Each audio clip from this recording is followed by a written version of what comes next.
getting everyone in, I want to say this to everyone, good morning and welcome to LeadVR Session 1 and welcome to Cohort 1 of LeadVR. I am certainly excited to have you joining us as we begin our 7-month journey for this learning adventure.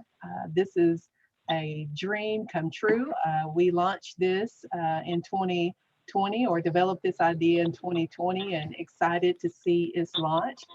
And want to thank you for taking a chance and joining us in this learning adventure for LeadVR. So thank you again and welcome to Session 1, Cohort 1 of LeadVR, where we are educating, holding each other and self-accountable and providing opportunities for development of ourselves and as well as our agency and our colleagues.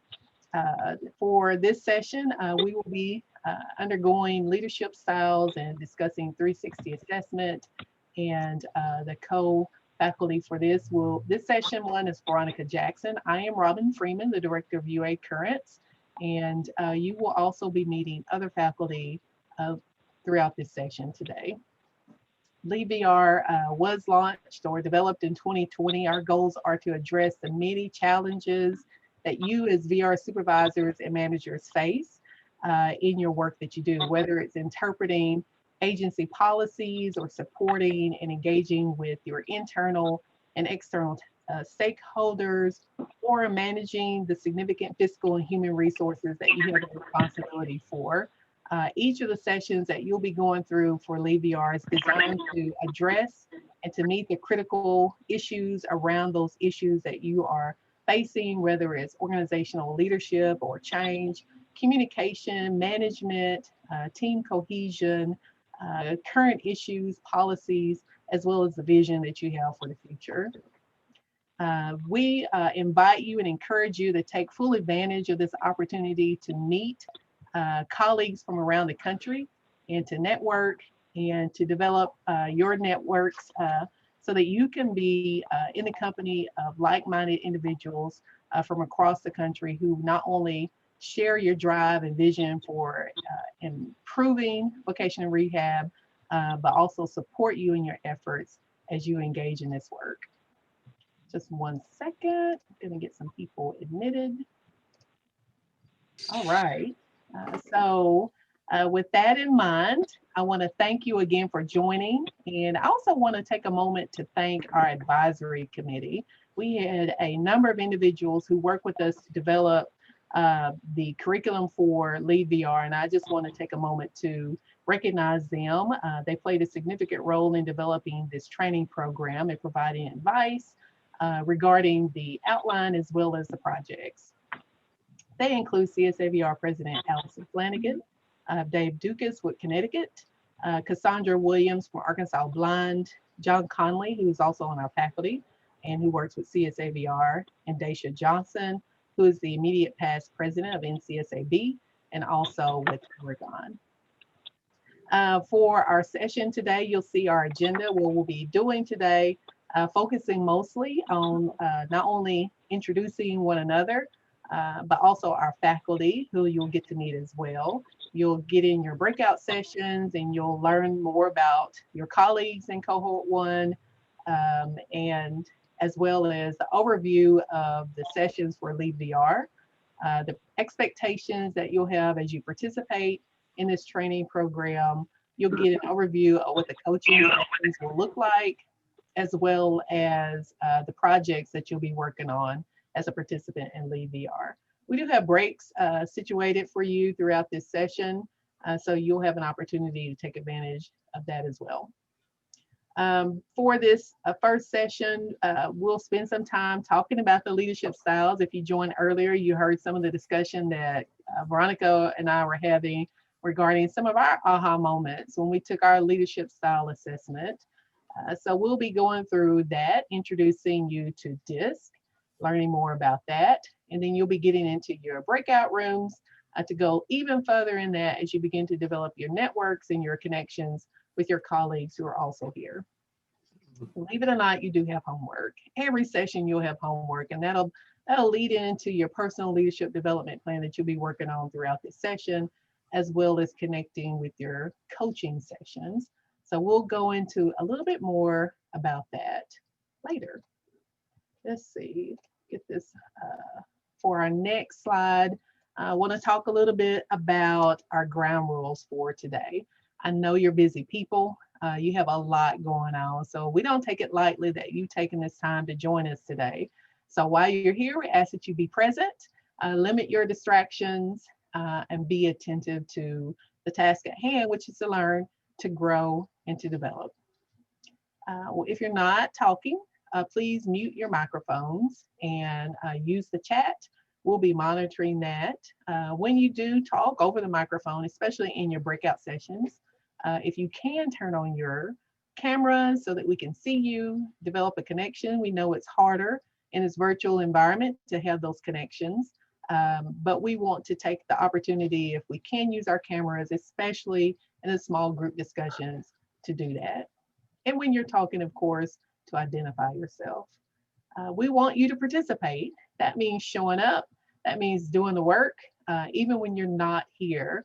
So part of LeadVR, even though these sessions are designed to be 4 hours with some breaks included, when you leave here, we're going to give you more work to do. We're going to ask you to connect with your colleagues in LeadVR and do some work there. So not only do we ask you to show up and do the work here and participate and join in the discussions, but when you're not here, take time to connect with your accountability partner and to do your homework and hold yourself as well as your other team members accountable as much as possible. We know technology can be a doozy sometimes, and it will keep us from being on time, even in our best efforts. But if you can be on time, if you have to step away, we understand. You can turn off your cameras and do that. If you do miss, we are recording and we'll get you caught up and provide the link to the recording if necessary. We promise to start on time and end on time, again, as technology allows. Sometimes technology will keep us from doing that.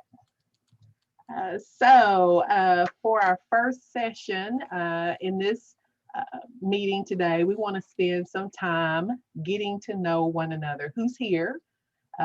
Who you are, where you work, what do you do, and tell us your aha moment from your leadership assessment. What's one thing, whether you consider it good or bad or something surprising to you that you learned when you took your leadership assessment, okay?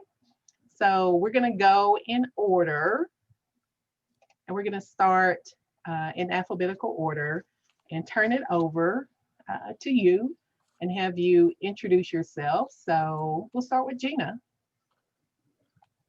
Hi, I'm Gina Bastine. I work for the Division of Vocational Rehabilitation in Alaska. I'm a regional manager, and the training, I can't think of one particular thing that I heard in the podcast of my style. I think I'm DI. It was just fascinating to hear the whole thing, but nothing, I'm sorry, nothing's sticking out for me at the moment. It was just very intriguing though. I really enjoyed that process. Thank you, Gina. I agree. The leadership assessment that we took, the handout was great, but the podcast gave a whole new level of understanding for me. We'll go next to Tim Brown.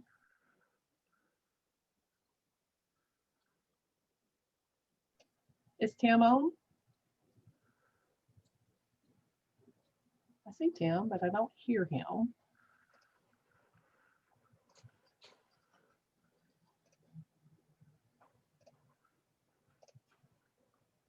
Okay, we'll move on to Chantel Chapman. Oh, Tim, can you hear? Yes, I'm sorry. I had to step out. Tim is here. Tim, we are doing introductions. So if you will introduce yourself, tell us who you are, where you work. And I'm sorry. I know that you just said something about distractions, but when I receive a call from my deputy commissioner, I step out. But my name is Timothy Brown. I'm with the Department for the Blind and Vision Impaired. I'm a regional manager for the Fairfax office. I've been in the field for too long, over 30 years. And I look forward to participating and continuing to grow to have a more effective leadership style. Thank you, Tim. Did you have you taken the leadership assessment yet? The Could you disc? tell us? Yes, could you tell us one? I did, and I'm a solid in the center I. Okay, what's one thing you learned about your assessment that was interesting to you, surprising, or your aha moment? Oh no. Put you on the spot. I guess if I have to be honest, and I know that I'm not known here on this, people don't know me, so I tend to be a little over honest. So that's about myself. My aha moment was not the characteristics that it expressed for me. Rather, it was the section about the characteristics from others who may frustrate me. So when I looked at that, I stepped back and thought, oh my goodness, do I have less patience? Do I have less patience for people in a different profile? And I found that to be quite sobering. And that was my aha moment. It wasn't a very positive one, but that's the truth. Well, thank you for sharing that. We appreciate the insight. And welcome. Next is Chantel Chapman. Hi, good morning or afternoon. I'm from Fort Myers, Florida. I am a unit supervisor with VR here in Florida. And as my profile was DI, and one of the things that, I mean, I'm pretty much aligned with it. I agreed with most of the profile. Reading it was interesting because on the influence part, that's something that I really try to make a very significant part of my approach is, the power to influence individuals to buy in and get them to do and execute. And so the limitations part explained about impulsiveness and follow through and disorganization. And those are some things that, I've recognized that are my weaknesses and that I've tried to, approach and get better at. So I thought this was really good feedback for myself. Thank you, Chantel. Appreciate that. Next is Julie Chappell or Chappelle. Chappell, that's right. Hi, I'm Julie Chappell. I'm a regional manager with the Virginia Department for Blind and Vision Impaired. And I've been in my position just a little over a year. And I've taken assessments before, and I was kind of surprised at results. This time I was surprised because I actually kind of agreed with the results. My disc style was S, and the word steadiness jumped out at me because I feel like that's what I hear from other people, that I'm very calm and even and steady, I guess. So it kind of surprised me that I agreed with my results. Certainly. I believe that some of the things were surprising to me. Most of it I agree with, but as we learn about the disc, it's where we are most likely to show up and with the assessment, not necessarily all the time. So we'll learn more about that. Thank you, Julie. Next is Wheeler Clemens. Hey, thank you. Sorry, I had some technical issues, but I think I got it worked out. But and I guess we're going through and telling what our disc came out as, and yes, your name, your title, where you work, as well as your disc, what you learned about it, was your aha moment or most surprising. Okay. Well, my name's Wheeler. I'm a supervisor in St. Augustine, Florida. Beautiful, wonderful place to supervise, and been doing that for about 7 years. I came across as an S. It was right dab in the middle, and I kind of, as I learned more about it and watched the video from, I think, Dr. Wiley, it's funny because I've learned through the years to kind of work with who I am in terms of my personality style. And I've learned, that, you know, I can be taken advantage of. I think that's one of the weaknesses. People kind of look at you as weak when what you're trying to do is create harmony and create harmony amongst the team. And so one of the things I've really learned is that you really have to just set the standards and, you know, and hold people accountable. And, you know, so that's been one of the things that was a challenge for me initially. But I've learned now, and it's helped me so much in my management in terms of dealing with tough conversations and things like that, and tough situations at work, because that was one of the things that was hard for me initially, is dealing with that conflict. So. Thank you. And so you prefer to go by Thomas, right? Well, Wheeler is my middle name, and ironically, what I've always gone by. So, you know, you can call me Wheeler. Okay. Well, thank you, Wheeler. Thank you. Next is Andrea Derflinger. Yep, that's right, Derflinger.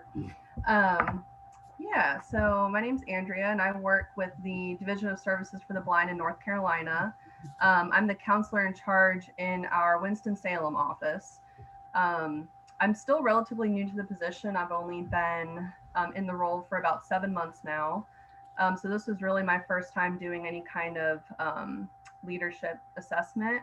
I was SC, and after reviewing the little write-up that they give you at the end, everything seemed very spot on for me. And I actually noticed a lot of parallels with just the way that I interact with folks in my personal life too, just with personal relationships and like specifically how I deal and manage with conflict. So that was really interesting to see too. And I really appreciated the section at the end that gave a lot of recommendations and strategies for working with individuals with other styles and things like that.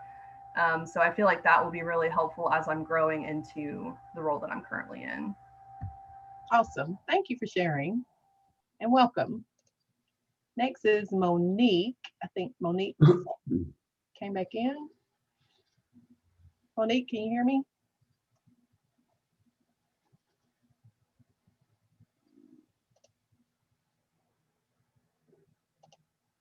Okay, Monique says she's having technical issues. We'll come back to you and go to Tracy Harrington. Hi there, I'm Tracy Harrington, and I'm a district director with the Division of Rehabilitative Services of DARS in Virginia. And I work in our Northern District with 6 offices in our Northern District. So I was a D on this assessment. And while I agree with a lot of it, I will say that I struggled a little bit with the assessment and just sort of how the pandemic has played out with me, because I have done these assessments over time, and this one was a little different for me. So I wonder how much influence, or maybe if it was the, you know, theme of the day that was impacting me when I took it. But I actually really enjoyed the questions on this assessment. It did help me to think a little bit more when I was reflecting. And I thought the portion where they provided information about other types and how they interact with mine was actually very good. So, so that's my takeaway. Thank you, Tracy. I agree that, you know, our current situations often challenge us to the point where we change up our leadership style. So who knows, when it's non-pandemic, how our leadership may change, especially in a non-virtual environment. So thank you for sharing that. And also we have Kim Jennings. Welcome, Kim. Hi, good afternoon. My name is Kim Jennings, and I work with the Virginia Department for the Blind and Vision Impaired. I'm a senior regional manager working in the Central Virginia area. And I've been with the agency for about 28 years, so I've been doing this a long time.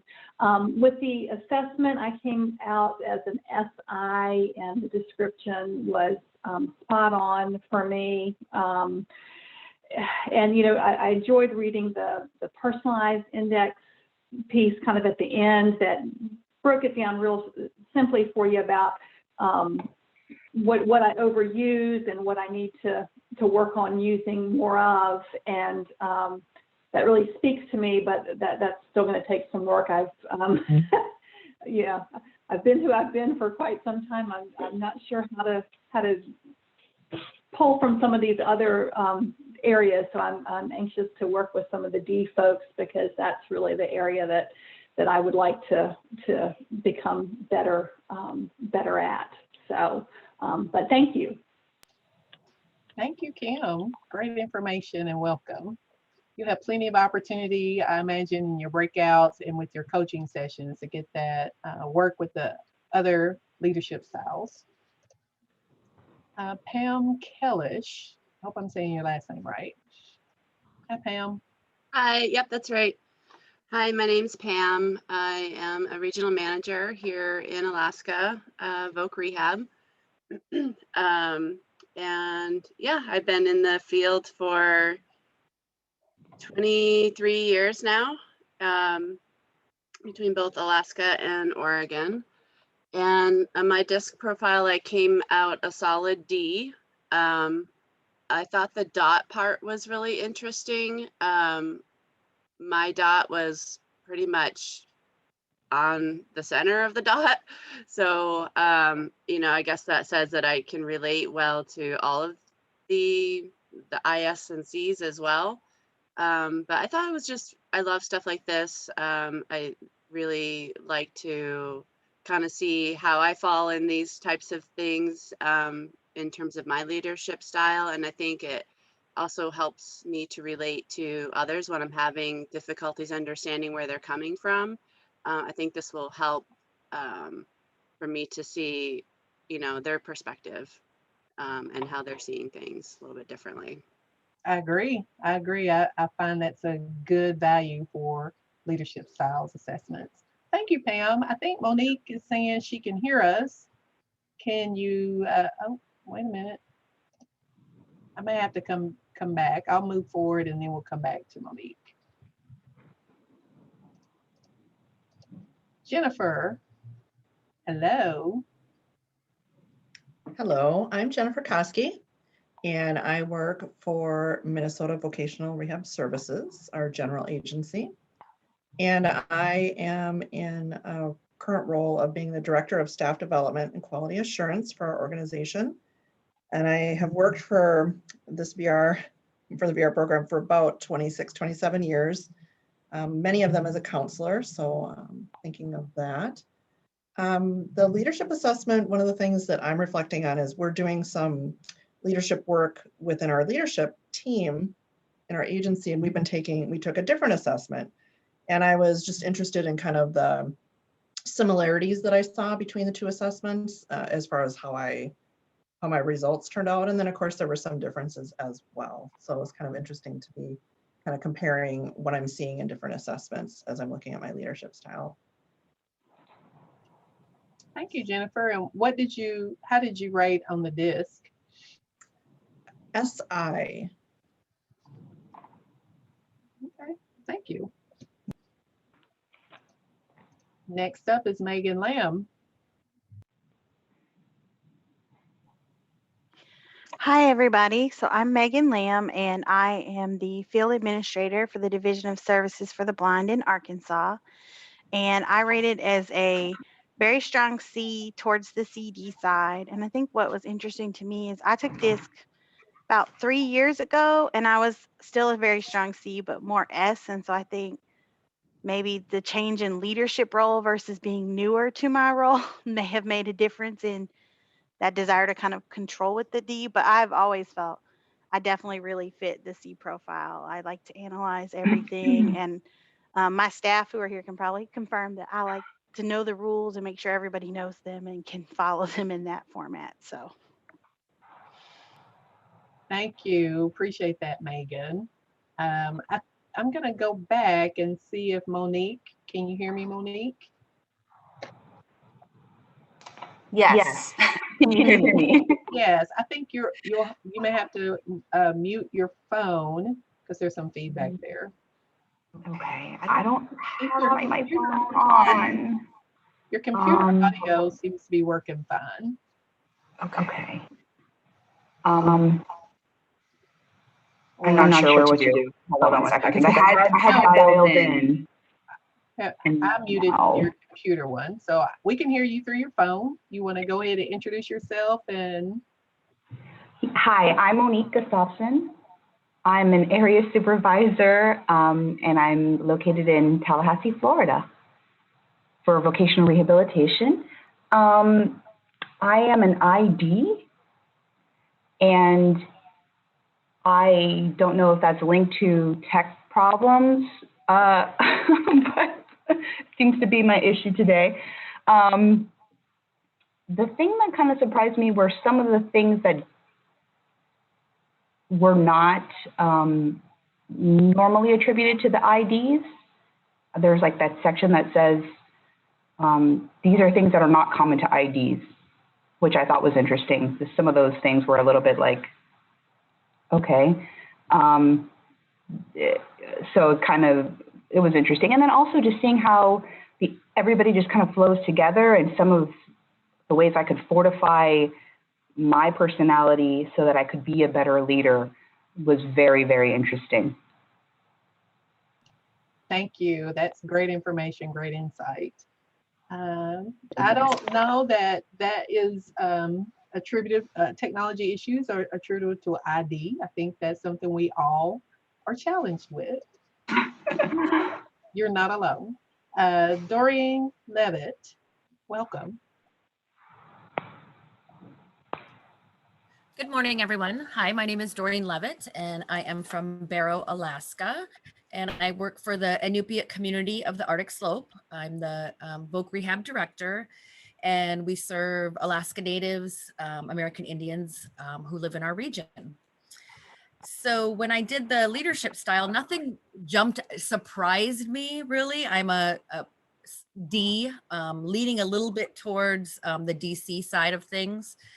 When reading it, though, what did kind of jump out at me was the section about what's stressful for me. And it said following strict rules and protocols. And but I'm a policy person. I'm a procedure person. And then I laughed and I was like, maybe I just expect everybody else to, but not me. So I thought that was funny, but everything else I was not surprised at, and happy to be here. Thanks. Thank you, Doreen. Good to have you. Okay, so you'll have to help me with your first name. Miss Lennon.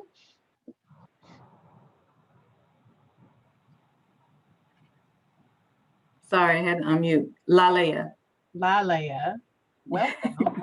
Thank you. My full name's Lalea Lennon. To make it easier on everyone, I usually say Leah. I am the most recently placed counselor in charge for the Greenville District Office for Vocational Services for the Blind. I have been counselor in charge since October, and this will be my first leadership conference as well, of sorts. And my DISC profile was a solid S with the dot on the edge. I guess I can say I'm a little on the fence about the totality of it. I know this had a lot of similarities to my personality in the past, but I felt like I had grown a little bit more since previous supervisory experiences. So I was like, I thought I was a little bit more of an SI now, not a S, but maybe it depended on, like one of the other participants said, it depended upon the day and how I was feeling when I took the test. So there's a possibility it might change if I take it again. I don't know, but for the most part, it is accurate. It's just it makes me sound real gullible, and I'd hate to think that I'm gullible in this particular position now. Thank you, Ms. Lalea. I think that the assessment really just tells us how we present ourselves most of the time. And it doesn't necessarily mean that you're not in those other areas that are shaded. It's just, this is most likely you the majority of time. Kathy Malone is next, so we welcome you. Hello, I'm Kathy Malone. I am a senior manager with the Virginia Department for the Blind and Vision Impaired. I work out of the Bristol, Virginia office. I've been in management with LeadVR for 7.5 years. I scored an S, leaning toward very close to the SC, which I kind of think that's pretty ideal for what I am. And looking at the, what are they called? The words, the support, the stability, and the accuracy that come up on the disc, that's pretty accurate. And collaboration was my fourth one. So, but it looked, one thing that kind of stood out to me is it looks like my shaded area in the C in the accuracy zone is kind of like an outlier for an S. I'm not necessarily always part of that characteristic, but I feel it's kind of a big part of my personality. And I think it's mainly an internal thing, and then the support is more external. Like, I'm supportive of other people and less of myself, and more critical, and have to be accurate when judging myself. So, you know, like Jennifer, I had done, of course, several other assessments, and one of my favorites is the Enneagram. And I'm an Enneagram 1, which is a reformer / perfectionist. So it kind of tied into that accuracy, stability side of this test. So I'm looking forward to digging a little deeper. Thank you. Thank you, Kathy. Appreciate that insight. William Marchant. Can you hear me? William?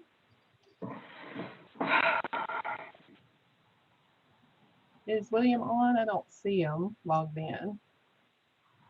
We'll go on to the next one, which would be Cindy Matney. Hi, Cindy. Hi, my name is Cindy Matney. I am the District Director for Virginia Department of Rehabilitative Services for the Southwest District that serves Christiansburg to the end of the state. In taking this assessment, I was a little surprised I was a CS, and I can see that probably more in my personal life than my work life.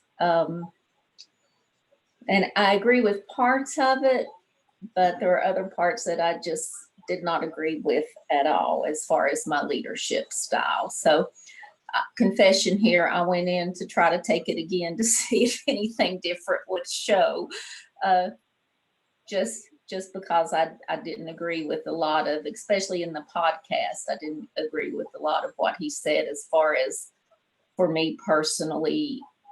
Well, as a leader, I didn't agree with it in a supervisory position. So, but other parts of it were pretty accurate. Okay. Well, thank you, Cindy. I'm looking forward to learning more about the parts you didn't agree with and why. Maybe as we dig deeper, we can explore that. So that's interesting. I'm surprised to hear you say that after you listen to the podcast. So yeah, I'm interested in exploring that more. I hope you get that opportunity in your breakouts. Latasha Mays. Hello. Hey, oh, my camera's upside down. Yes. Oh, okay.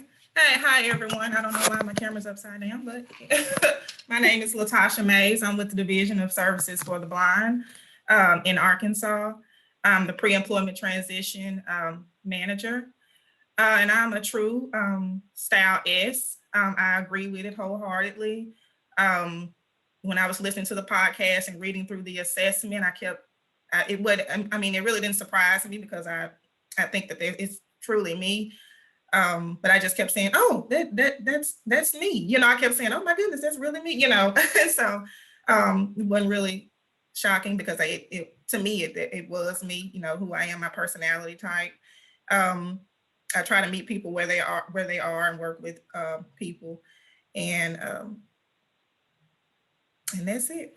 And I'm happy to be here. Happy to have you. Thank you. Next is Amber. Hi, Amber. Hello, my name is Amber Neal, and I am the area manager for Division of Services for the Blind in the Northeast Arkansas area. And when I did my DISC profile, I was a DI. I wasn't surprised about being the D. However, it was some areas there that I was kind of like, oh, okay, that explains the conflict interest of other styles. And so it just gave me an insight of being able to help people understand me and be able to help understand other people. And I'm glad to be here. Thank you, Amber. It's good to have you.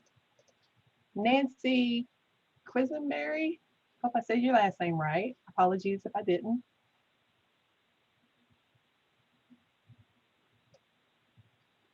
I don't think I see Nancy. This is Kim Jennings. Nancy is from DBVI in Virginia, and she is out on medical leave, so she won't be joining us today. Thank you. Appreciate it. Frederick Rollins. How y'all doing? My name is Fred, and I am a supervisor here in Jacksonville, Florida, just north of Wheeler's office. So we're in the same area. I am a SC style on the DISC profile. It was, in listening to the podcast, it was pretty accurate. I would say 90% accurate. You know, I always, you know, I'm trying to maintain this homeostasis within my unit, you know, and I believe that my staff need to not have anxiety and things like that in order for me to get the best out of them. So, you know, although I can be, you know, a DRI, but, you know, I prefer a collaborative form of management. So, so yeah, I'm happy to be here. Thank you. Fred or Frederick? Either one, doesn't matter. Okay. Well, we are happy to have you, so welcome in. Thank you. Sharina Sewell is next. Hi, good afternoon. My name is Sharina Sewell. I am a district director at the Virginia Department for Aging and Rehab Services. My DISC profile was an I with the dot on the edge. I agreed with about 85% of what it said. It was in line with some of the other assessments that I've taken. I did listen to the podcast, which for me could have stopped about 30 minutes sooner. But I did listen to it all. And an aha moment for me was that though I like to be around people with similar styles as myself, in a professional environment, I don't, because I'm very aware of my weaknesses and I need other people in my life that can balance out my weaknesses. So I tend to gravitate toward people who are opposite me in a professional setting if I want to accomplish something. Otherwise, I might not. Thank you, Sharina. It's great insight. Tina Shores. Hello. Hi, how are you? I'm Good. Tina Shores. I'm with Arkansas Services for the Blind. I've been with the agency 27 years. I've been an area manager for Northwest Arkansas for about 3 years now. And I was an SC and I pretty well agree with everything. I listened to the podcast and it was right on. It was, I didn't disagree with anything. It wasn't really an aha moment for me on anything because it was spot on. I just kind of, really the whole thing was aha because it was so accurate. I'm really anxious to learn other styles of management and how to work with them. Sounds good. Thank you, Tina. Thank you. James Swanson is next. Good morning. Good morning and good afternoon for you guys that are on the East Coast. My name is Jim Swanson. I'm the regional manager here in Juneau, Alaska with the State of Alaska Vocational Rehabilitation. I was a strong S with the dot near the outside of the circle. I totally agree with it. 99% of the time, I would say I'm a strong S. But I didn't really have any aha moments taking the assessment other than I appreciate, I've done other ones like it and I appreciated the kind of brutal honesty that it had in regards to how I would view others, and it kind of brought me back to thinking of how I do view others in other parts of the circle. But the real aha moment I had was actually just listening to some of you guys this morning and talking about the pandemic. And I've noticed over this time that I've had to go to other areas of the circle to help my employees who may be more extroverted, but are working from home or away from their coworkers, and they need to have ways to still have that being extrovert. And so I had to kind of push myself to work with them and doing activities to help with that personality. So I do feel the pandemic has created us to push our boundaries on some of our core personalities. Great point. Thank you. And did you say you're going by James or Jim? Jim is fine, but I go by either one. Okay. Well, thank you so much. Bessie Talley is next.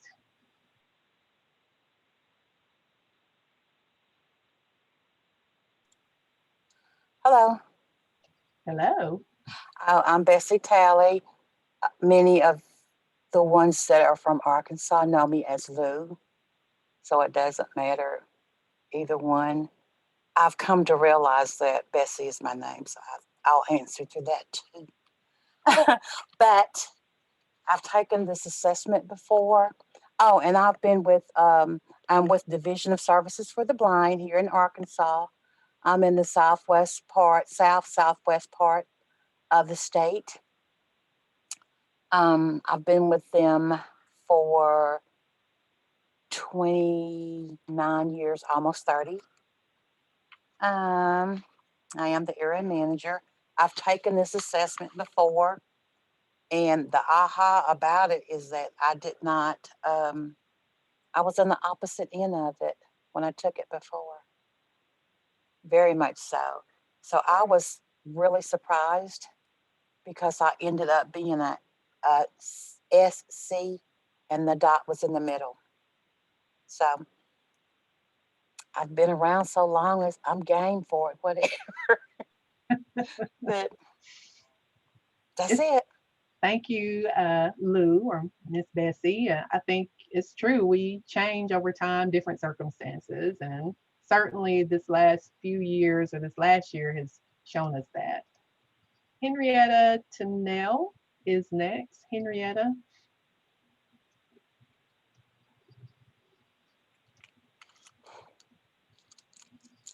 Not sure she's on.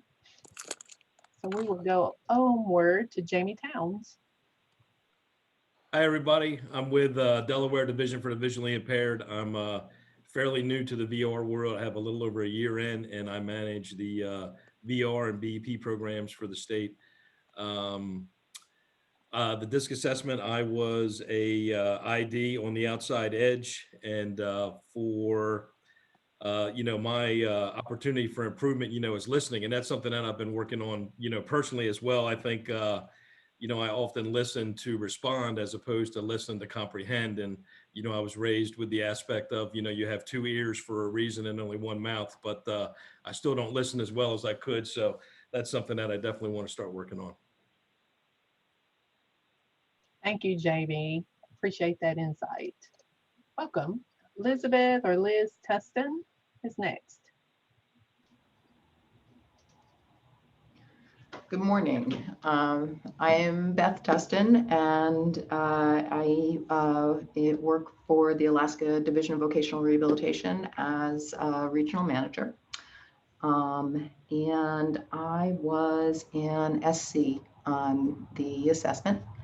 I would say it was a pretty good fit. I wouldn't say 100% match, but a pretty good fit overall.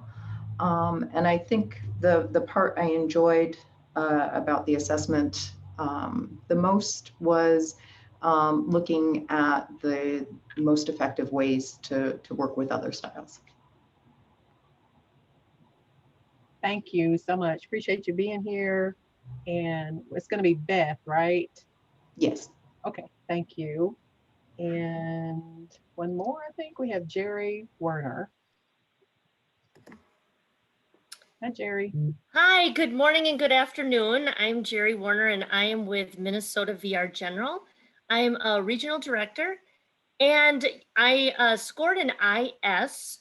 And I think my aha moment, I'm not sure if it was an aha, but I think I absolutely do love harmony.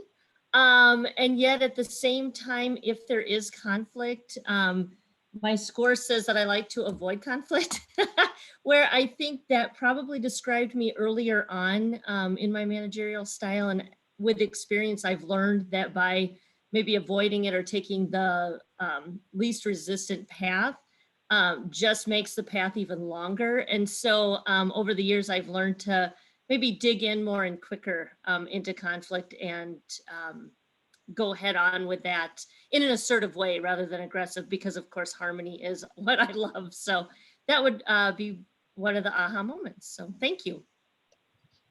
Thank you. Did I miss any other participants? Anyone has not had the opportunity as far as participants to introduce themselves? Awesome. Thank you, everyone. We have certainly enjoyed meeting you, and welcome, welcome. We do say yay. Glad you're here. I'm going to turn it over to Veronica, and she's going to lead us in faculty introductions. Oops. Hello, everyone. I'm Veronica Jackson, and I am your co-facilitator for today. I enjoyed meeting everyone as well. I am a C on the assessment, and it is me. It is all of me. And the podcast was long. Someone said it was long. It was long, but I had many aha moments listening to it. I am a training consultant for UA Currents. I've been with UA Currents for many, many years, since 2014, and I am passionate about leadership development. I am going to turn it over to our first faculty member on the list to introduce herself, Dr. Flowers Benton. If you want to start, and then we'll just go down the list. Sure. Hello, everyone. My name is Susan Flowers Benton. I'm an assistant professor at Southern University in Baton Rouge, Louisiana. I'm also the principal investigator for Project E3, which some of you may be familiar with from some of your dealings. I joined the faculty at Southern University in 2019 as an assistant professor, but I worked there previously in capacity building with Dr. Kundu. And I've kind of been in different positions in the rehab field, probably, I guess 20 years now. In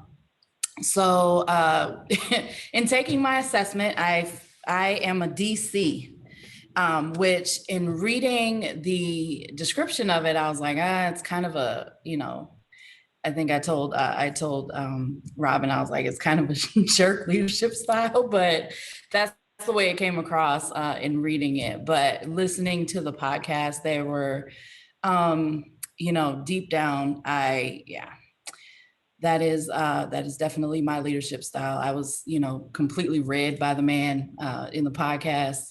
And I think he directly quoted my inner monologue a couple of times. And so, it wasn't really, I guess, deep down wasn't really surprising to me as much as I was hoping to kind of temper some of the less desirable aspects of that leadership style. I like to think of myself as supportive and empathetic, and perhaps that doesn't always come across. So I am looking forward, like many of you talked about things that you maybe need to work on. So some of the things that I learned that I need to work on is more empathetic towards other types of styles and maybe listening a little bit better. So that is definitely something I'm glad that I'm aware of now, and will definitely be working on that through this process and in the future. So I'm glad to be here. Looking forward to working with everybody. So thank you very much. Thank you. And it is not the jerk personality style. John Connolly. It is not. People who share the style, it is not. It was just, it was kind of an inside joke between us. Hi, I'm John Conley. It's great to meet all of you. I'm an attorney. I've been in the field since 1980. I worked in the Ohio Combined Agency for a number of years. I was their in-house counsel, then a deputy director, and then a director for the last 9 years I was there. In 2009, I went to CSAVR, the Council of State Administrators of Vocational Rehabilitation. And my title there is Director of Research and Grants. As to my DISC results, I was on the line between C and S, I think in the middle of the line. I guess my aha moment was I took the Myers-Briggs a long time ago.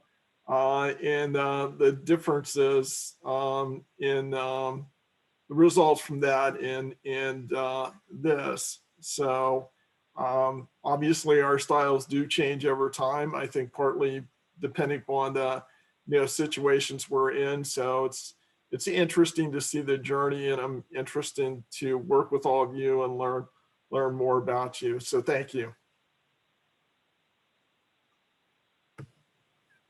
Thank you. Up next, Christy Lamas.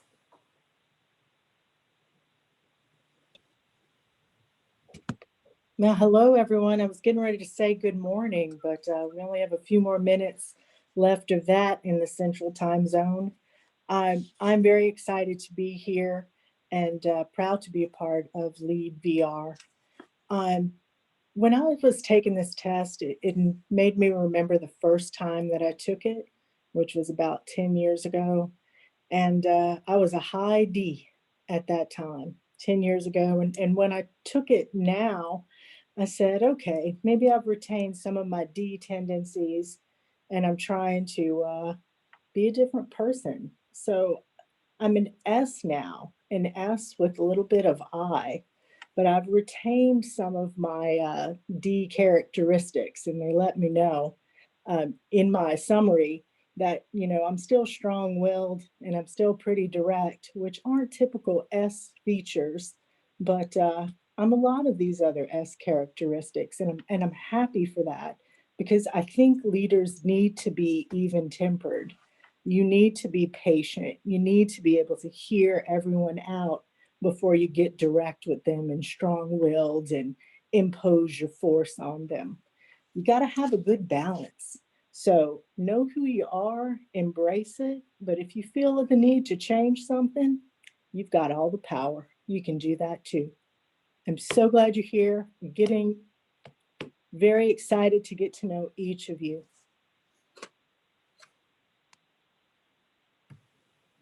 Thank you, Christy. Thank you. And then David. Hi, good afternoon for some, good morning for others. My name is David Leon. I'm the Deputy Director for Workforce Programs here for the Virginia Department for Aging and Rehabilitative Services. I'm very excited about this. I've been working in the field about 25 years through a variety of roles and with state vocational rehab for 10 years. I was a little bit surprised by my disc. I'd done this in a previous job and it definitely moved. I came across as a solid I in the middle, which I'm pleased to see a colleague also was an I, although now I'm not surprised by that. What was really interesting for me about this and an aha moment, in past supervisory roles, I supervised folks and we had very specific goals, not a lot of freedom to do our jobs. There were rules for everything. All of our time was structured because of the nature of the clients we were supporting and the type of program. And it was interesting to see things that I know I have to do. They are now clearly a part of that I designation. And it reminded me of that idea of you fake it till you make it. And there are things that I still think of myself as very introverted and quiet. And none of that is a part of my day-to-day job and that solid I. It's a much more outgoing place than I naturally like to be. Prior to the pandemic, when work required travel, my wife would comment when I got home that I would take a day of shutdown because of how social it had to be. And so it was just really interesting to see how much of these things we do to make sure we're effective in our jobs does lead to and shift our approach, how we're seen, and the work we do. And with that, I'm again equally excited as the other faculty to be a part of this, and I look forward to learning with all of you. Thanks very much. Thank you, David. And there's our faculty. Oh, well, Robin, did you share what your leadership style is? I don't think so. Well, in an email, I shared it with everyone, but just to refresh your memories, I profiled as a DI. And my biggest takeaway from that, I think I agree with most of it. Like Susan and I did have a conversation about it, and a few of you reached out and told me you were listening to the podcast. And so when I read the printout, I was like, oh, okay, I already know that. But then I went and listened to the podcast. I was like, wow, this is great information, really surprising to me. My biggest takeaways about what I learned about my leadership style, number one, I wish I had learned this stuff 5 years ago when I first started in this position. Would have made such a difference in my ability to impact staff and to create a more cohesive team environment. It's great information. One of the things that it shared with me was diplomacy, or is an area where I can improve, and being patient and not jumping, finishing your sentence for you. That's a weakness where I continue to struggle with. I think someone else spoke about, thinking about what you're going to say next while the other person is talking. So that's an aspect of listening I see that I need to improve in. And the other thing was, unfortunately, my leadership style comes across as being egotistical, and I never would have thought that about myself. But I do see where I can give because overconfidence gives the impression of knowing it all and not being open to input. So I can see how I can improve my leadership style by being more receptive, by being patient, and by listening more, taking into the suggestions of others. So I'm still learning, and it was a great information for me. Thank you, Robin. We are all still learning. And like Christy said, I mean, in terms of being a leader, sometimes you have to shift and shape yourself based on the needs of the staff that you supervise and the individuals that you work with on a daily basis. So thank you so much for sharing, faculty. Next, I think we're going to go into our schedule and what to expect moving forward with LeadVR. Yes, these are your dates for your next sessions. LeadVR is scheduled the fourth Tuesday of each month. So that, of course, today, the 23rd of February, March 23rd, April 27th, May 25th, June 22nd, and July 27th. Wanted to give you those dates, and I may have already sent you the link for that for each session in terms of for your calendar invite. If I haven't, I'll do that after this session. Each session is designed to meet the challenges that you're facing in your position, whether you started in October, as one of you said, or you've been in the position over 20 years. We want it to provide training and information that will support you as you continue to grow, learn, and develop. So in the February session, we'll be talking about the ABCs of inclusion: awareness, bias, civility. We'll be going into management. Oh, forgive me, let me make sure I tell you who the faculty will be, but you have that list. But just to reiterate that to you, next month's session will be with Veronica Jackson and Dr. Flowers Benton. In March, we'll be doing management, leadership, productivity, and performance, and that'll be with Christy Lamas and myself. In our session on major issues and opportunities on April 27th, that session will be led by John Conley and Christy Lamas. On May 25th, group dynamics and communication will be led by Veronica Jackson and David Leon. And then our June 22nd session will be policies, fiscal governance, and organizational change, which will be led by John Conley and Dr. Susan Flowers Benton. And then our final session in July will be on transformation, and that will be led by Christy Lamas and John Conley. As much as possible, our faculty will be participating to provide support, even though they may not be presenting. They may be on as their schedule allows when they're not presenting, to provide additional support, especially with the breakout sessions and the small group discussions. You'll also be able to connect with your faculty through the coaching sessions, and we do have the dates for you, and I'll also email these out to you. But we wanted to let you know so that you'll put these on your calendar and hold them. My original intent was to have these at the end during the month of August, but we decided to integrate it in throughout the LeadVR so that you could get more from your learning. As you learn and grow, we can go in those coaching sessions, group coaching sessions, and reinforce and also provide support as you develop your personal leadership goals. So these are either or dates. So you'll be working in your breakout sessions today to decide what's going to work for you as a group. So session 1 will be either March 29th or 30th, and I have an hour and a half listed in case you go over, but it is only designed to be 3 one-hour sessions. And these are small group coaching sessions to provide additional support in the achievement of your goals. March 29th or 30th. The session 2 will be June 2nd or 4th. And the third session, June 28th or 29th. All of those 1 to 2:30 p.m. Central Time. So that would be 2 to 3:30 Eastern. Or if we have in those of you in Alaska, that would be, I don't know, 10? Is that 10 to 11:30? Is that right? AM, 3 hours before 1. Okay, we'll figure that out. So we'll work on that. Thank you, Jim. In terms of selecting what's going to work for your group. And I did send you the list, Excel spreadsheet, just a few minutes before our class started. So those of you in cohort 1, you'll have who your colleagues are, the email address, phone numbers that you included with your registration.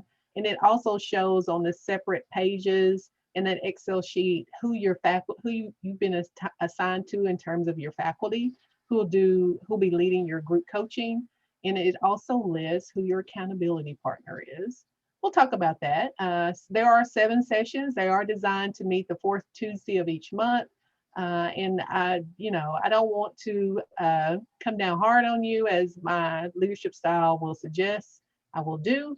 But you will have 1 excused absence from the 7 sessions, and we'll provide the recording to you if you need to leave early or something comes up, as it often does.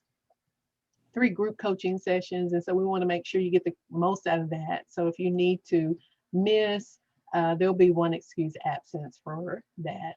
Because those will probably go into breakout rooms, I don't know that we may be able to record those so that you can connect with those later if you do happen to miss those. Every session will have homework. And so our expectation is that you will work on those activities outside the time that's been allotted for our coming together in these sessions. For your project, you'll be working on a personal leadership development plan. And so part of LeadVR, each session builds upon the previous session. So for this session, when we come back next session, we'll spend part of the time talking about your homework and what you learned. We're gonna talk through that and integrate that into a personal leadership development plan. And as you develop personal goals for yourself, you're also going to be looking at an organizational recommendation or change that you'll be working on through a SWOT analysis.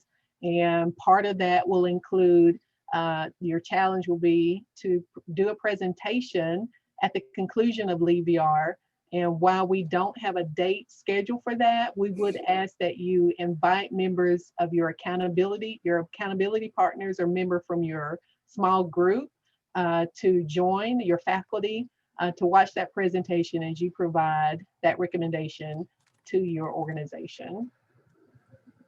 So you'll have homework. Your project will be the completion of a personal leadership development plan, in addition to participating in your group coaching sessions. You will have an accountability partner, and let's talk about that. Accountability partners are just that. It's a person that you'll be assigned to, 1 or 2 people who are willing to hold you accountable. You will share with them your personal leadership development goals, your plans, and their responsibility is to hold your feet to the fire. So your accountability partner is both a cheerleader. They're going to be your biggest supporter. They're your ride or die, as some would say. They're always going to be committed to you at all costs, but they're also your drill sergeant. They're not there to sugarcoat, but they are there to be honest. They're there to make sure that you don't slide and not get away with not doing your homework, but to support you in every way possible so that you can be the best version of you. So your accountability partner will be someone that you'll be sharing outside of our meetings, your information that you gleaned from your homework, your assignments, answering those questions, the challenges you're facing, and the goals that you're developing for yourself. So not only are you agreeing as you participate in LeadVR to be the accountability partner for someone else, but also to be on the receiving end, to receive the instruction, to receive the support, the counseling from your colleague whom you're just meeting today that will support you in your leadership development goal. Does that make sense? Do you have any questions about accountability partners?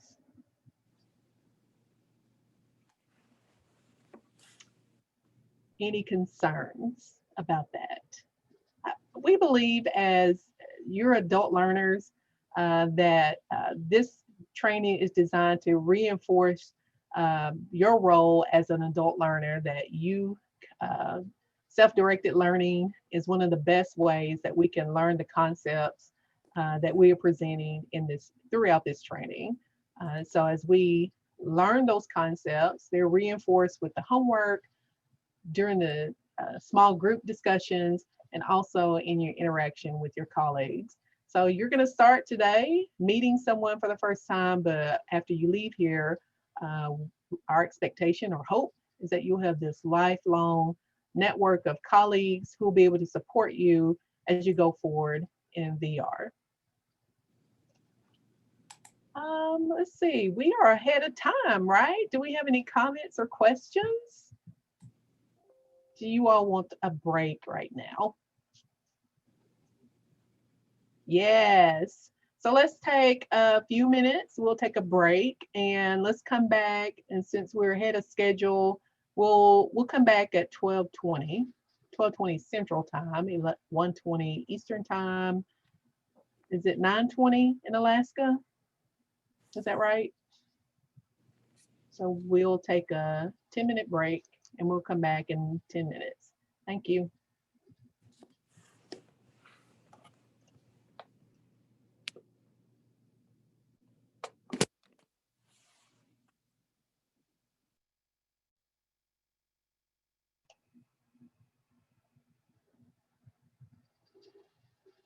All right, we're going to go ahead and get started with our next session. I'm going to turn it over to Veronica.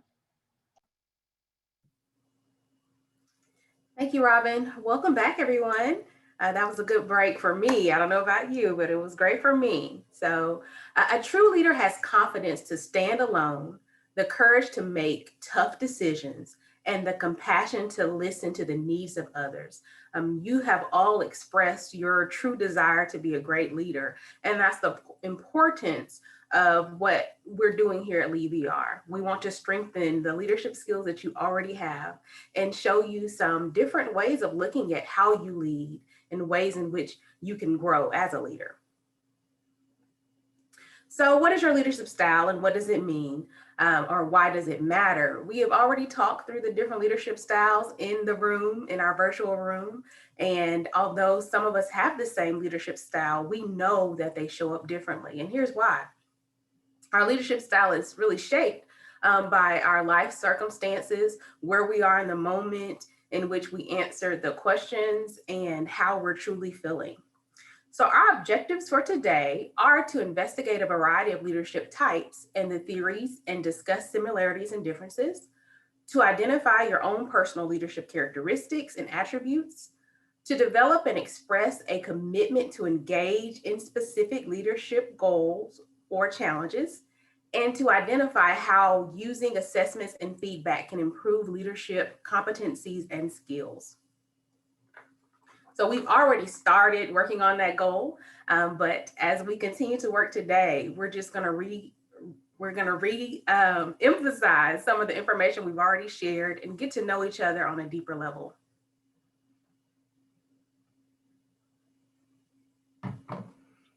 So next, I want to get your input. I want you to tell me about a great leader, a great manager. Maybe it was a coach or a teacher, a pastor or friend that you observed or that had influence over you. And tell me in your chat, in the chat function, what were the qualities of that person that made him or her a great leader? I'll wait, because I know you probably have a lot. Okay, so we have Monique, said patient, supportive from Veronica, authentic. Kim said a good listener. Tracy, thoughtful, approachable, empathetic, compassionate, knowledgeable, but humble. A good listener, listens, empathy and good listening skills, compassion and respect of others. Good listener, empathetic, understanding, kind, giving people the benefit of the doubt. Reflective, providing specific feedback to help you grow yourself. Patience, knowledgeable, understanding, keeping your word, being present and open-minded, always on my side when I was trying to accomplish the task, even if I was wrong. They were able to communicate well, empathetic, cared about me, good listener, followed through, inspiring, willingness to lead, understanding, supportive, kind, open-minded, patient, cup half full, not empty, a type of person, knows their audience and supportive and led by example. Those are all great qualities of what makes a great leader. And we could probably, if we spend more time, come up with even more of the qualities that we consider what makes a great leader. And why I ask this question is because how that impacted you when you think about that person, whoever they were in your mind, and maybe it was yourself, but the qualities that made them a great leader had a lasting impact on you as a person. You'll never forget that person's influence. And at the end of the day, that's what we all want, to be able to make a difference, to be able to say that we changed someone or touched someone's life. So knowing our leadership styles, knowing how we can improve, knowing what our strengths are, knowing what our weaknesses are. All of those are important to us as leaders because when we know those things, it certainly guides us in our role as a leader. I read a report from Northeastern College, and it said, knowing our leadership styles, our leadership qualities, what makes a great leader is important, and what they prioritize for great leaders, people who are in leadership position, is being self-aware. And certainly that's something you're doing, understanding who you are, how you show up most of the time. Prioritizing personal development is important for us to become those great leaders that we've listed, whether it's they wanting us to grow, being supportive and listening, being coachable, approachable, innovative, and supportive. How do we get there? This leadership style assessment is a first step. Focusing on developing others was another thing it said was important for great leaders. Not only being inward and reflecting on ourselves, but also taking what we know about ourselves and using it for the best of our team and for our organization. Also, it said that encouraging strategic thinking, being innovative and action oriented were also qualities of a great leader. And in addition to that, being ethical, being civic minded, and then practicing cross-cultural communication. All of these things impact how we show up in our influence, our ability to become the great leaders that we've listed, that you've listed in the chat.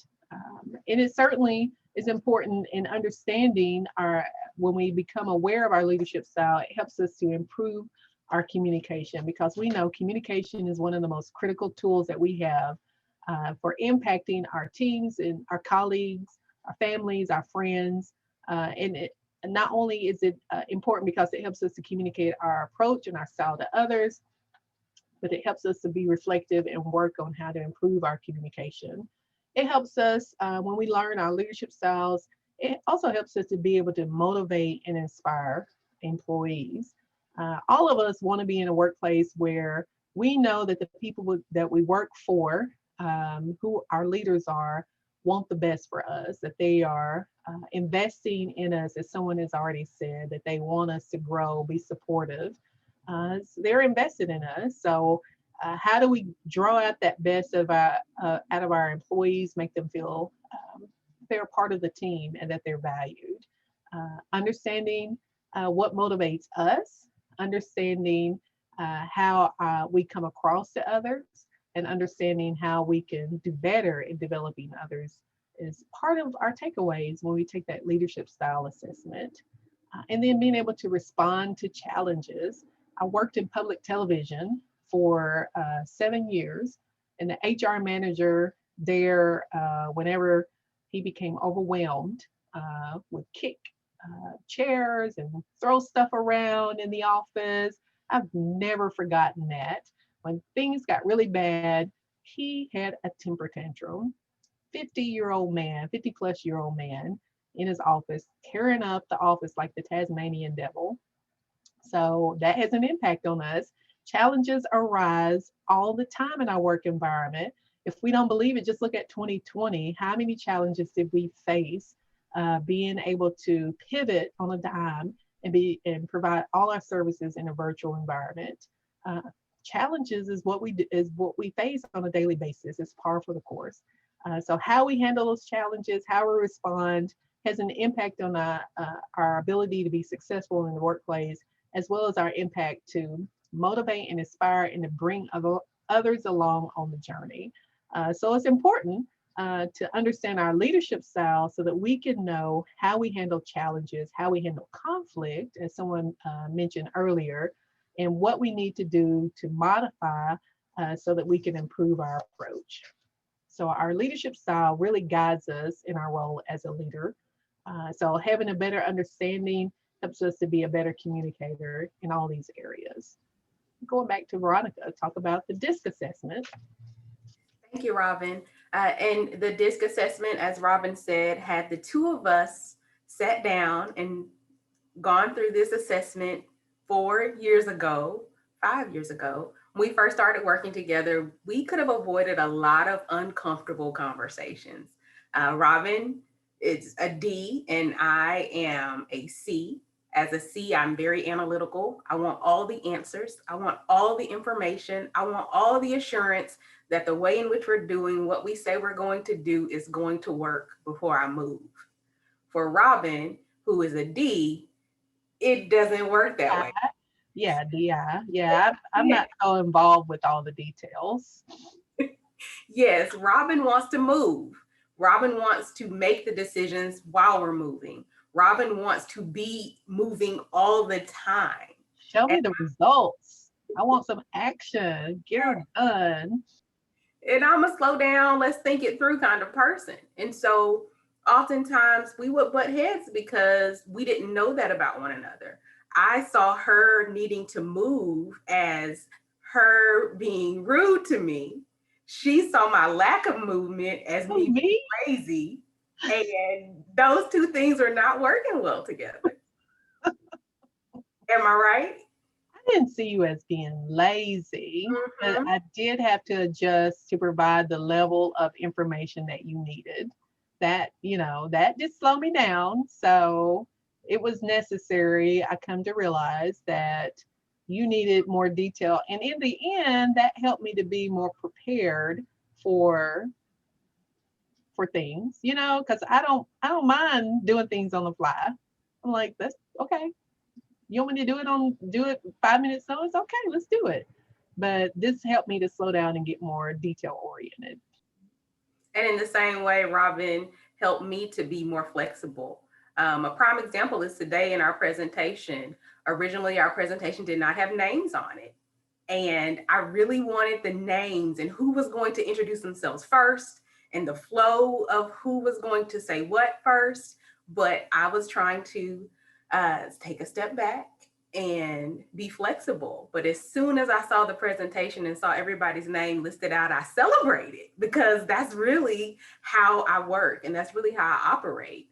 So these assessments, although everything doesn't fit, there are pieces that if we know these little things about one another, we're better equipped to work together. We're better equipped to speak in a language that does not come across as someone saying you're rude or you're slowful or whatever those words, those buzzwords that tend to make us feel uncomfortable. Because now when Robin and I work together, she knows what I need and I know what she needs. And that's the beauty of doing these types of behavioral assessments. So your team needs your voice, right? They need your voice, they need your direction. They need to know what you expect of them. And this type of information is helpful so that you can communicate in a way when they can actually hear you. All styles are equally valuable. There is no right or wrong style. It's the way in which we show up in the world. And we all show up differently. We all present differently. So make sure as you're reading through the information that's given to you, you don't take it as a judgment. It's really just information to use as you wish, right? It's a tool, and tools are meant to be used in the environment in which you're in. Everyone is a blend. I present as a very social person. I'm actually very introverted. I'm actually very, let me work on my own in my own little bubble by myself and hand in my work. But most people don't see me that way. They see me as an extrovert because I am able to present in that way, but that's not who I truly am. And then of course, there's other factors that influence your style. Life experiences. A lot of you have already said that at one point you presented in one way and now you're presenting different. Education, and of course, maturity.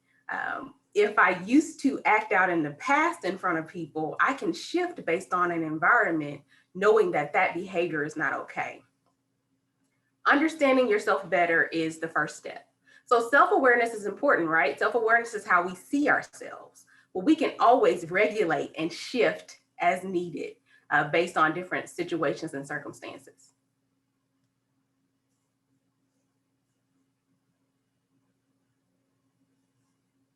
So the importance of learning about others is it helps us understand our colleagues and their priorities. I've already shared a little bit about my story with Robin, but it also helps me here at home because my husband is very much an I.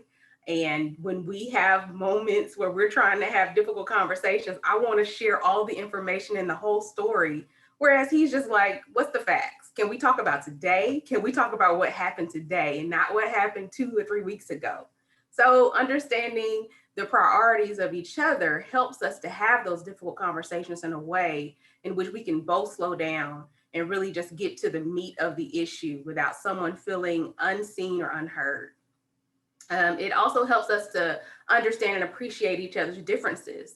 Because I know that about him now, I know that I can't come with a 2-hour story about why I'm upset. I need to really be able to communicate what happened in the moment and why is it bothering me right now, versus sharing the whole background story, because he's not going to hear all that.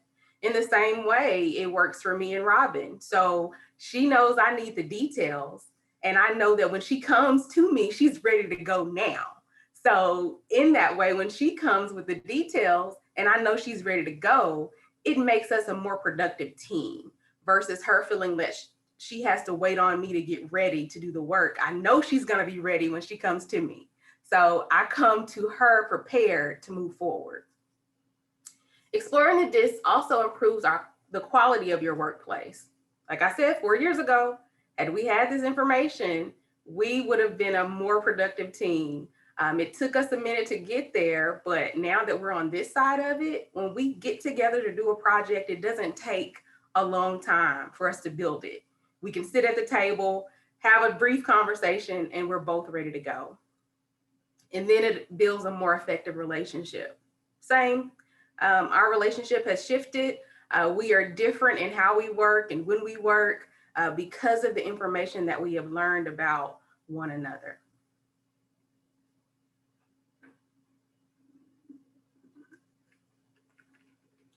So, go ahead. No, you go ahead.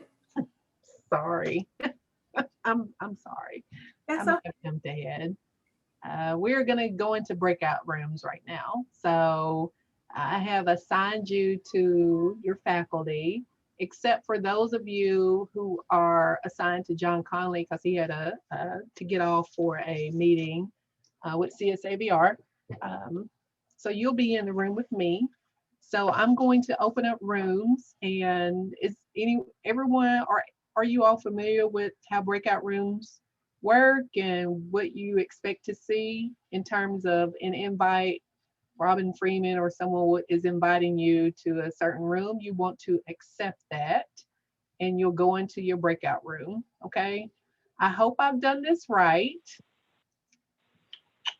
I don't know who that was. It said they had technology. If that was with their personnel, I think that was Monique. So you may find out that I have the same issue. So I'm going to open up the rooms. Let's see what happens. You should have received an invitation to join a breakout room. If you are Pam Kellish, Bessie Talley, Nancy, Jerry, Henrietta, Kathy, Jamie, Leah, and Amber, you're going to be in the main room with me. Oh, shoot. David, you all got it? Okay, good. Christy, are you able to see your invitation? No, I'm looking for it because I'm on my phone.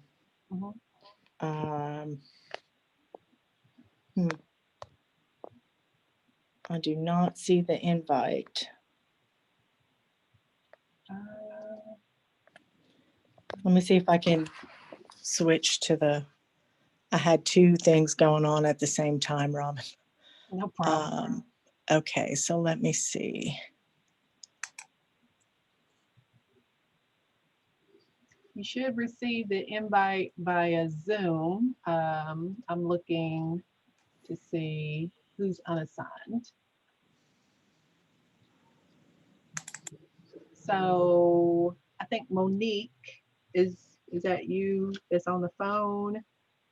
You should be in with Susan. So I am going to send you over there. Amber Neal, you are going to be in the main room, so you're in the right place. Bessie, you're in the right place if you're not in a room. Christy, where can I put you, Christy? Let's see if this will work. Do you see an invitation now, Christy?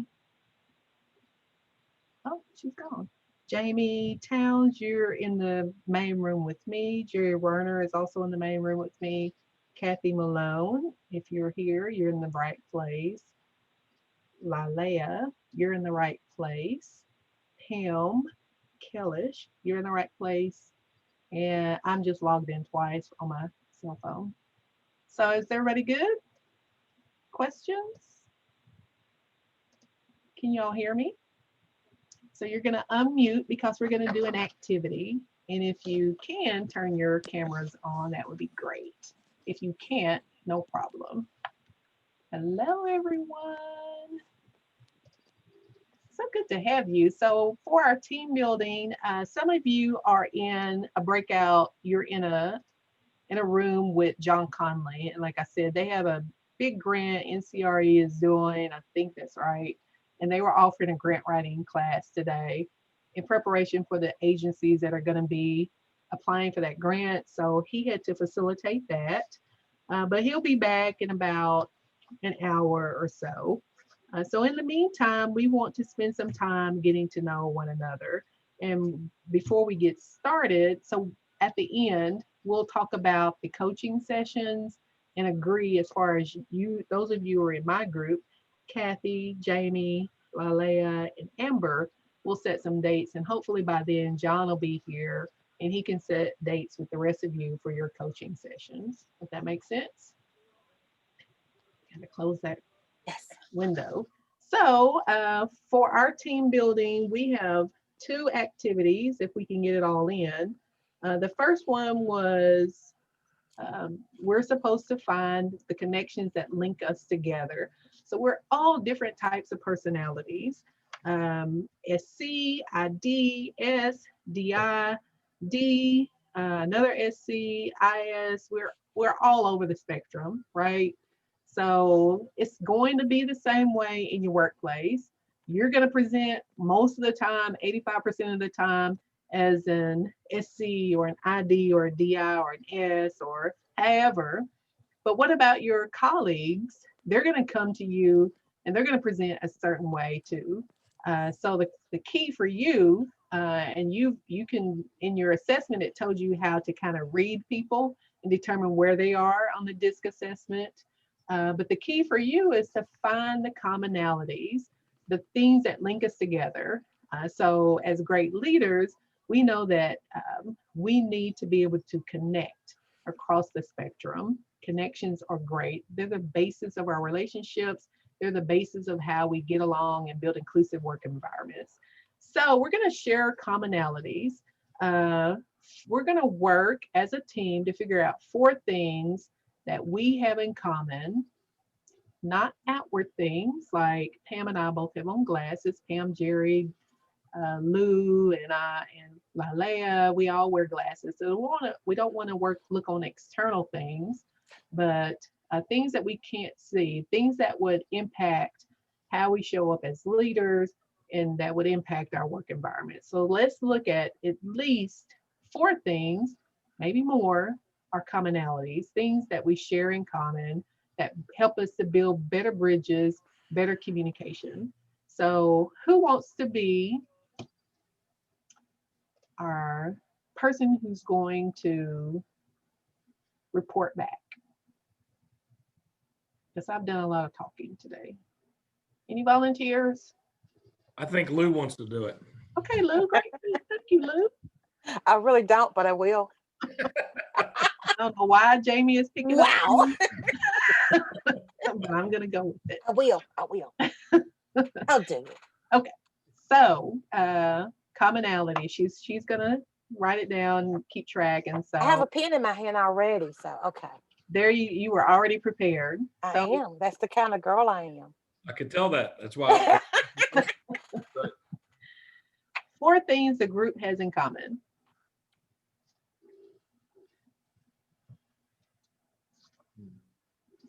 Well, I think we all work in human services, it sounds like. So we all, and with people with disabilities. So we all probably have a passion for helping people in particular with disabilities, to empower them, help them improve their lives. Let's go deeper. And saying that, I was talking to, this has been a long, long time ago. I started in mental health, and that was one of my things that I always told somebody that, if you're looking for money, it's not here. If you really want to change people's lives or help them or, lead them in the right path or whatever, you have to have a passion for this, because there's no glory and there's no money. And that's always, I've thought of that always. That's been a long time ago. Those are all good points. So you work in human services, so you all have a passion for helping people, help people empower themselves, change lives. You're not here for the money. You're not here for the glory, right? That you're here to make a difference. Does everybody agree that that's a commonality? You're here to make a difference. Yes, So I'm ma'am. going to go back to Lou. She said, you're not here, there's no glory. So those are great commonalities, because you can look at that across other people in your organization. No matter how they show up, you still have the assurance in knowing that's a commonality you share with that person. You're here to make a difference. But what about that no glory? For the DI, one of the things it told me about my personality is I want to make a difference. I want to have an impact. How do you make a connection with someone like me who really wants to be the center of attention? I feel so bad when I say that, but that's what it said. And you always want to be able to connect, to make a difference, to change lives. You know what I'm saying? Well, Robin, I'm also a DI, and I didn't look at it as a part of wanting to be the center of attention, but one of my strong points are being innovative. I want to be able to, if this doesn't work this way, to be able to think of something else, whether it has to be outside of the box, to make the connection so that it can work. And so, other people may perceive it as wanting to be center of attention, but I perceive it as wanting results. That's good. That's really good. You want to get things done. You were looking at maybe even pushing the envelope a little to take some risks. Correct.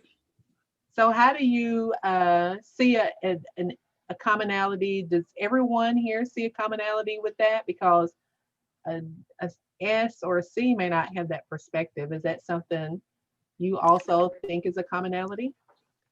I mean, results oriented. Because if you think of it, our goal is to get the results for our consumers. And for ourselves as well. I mean, Ron says because your self-esteem is primarily tied to accomplishments.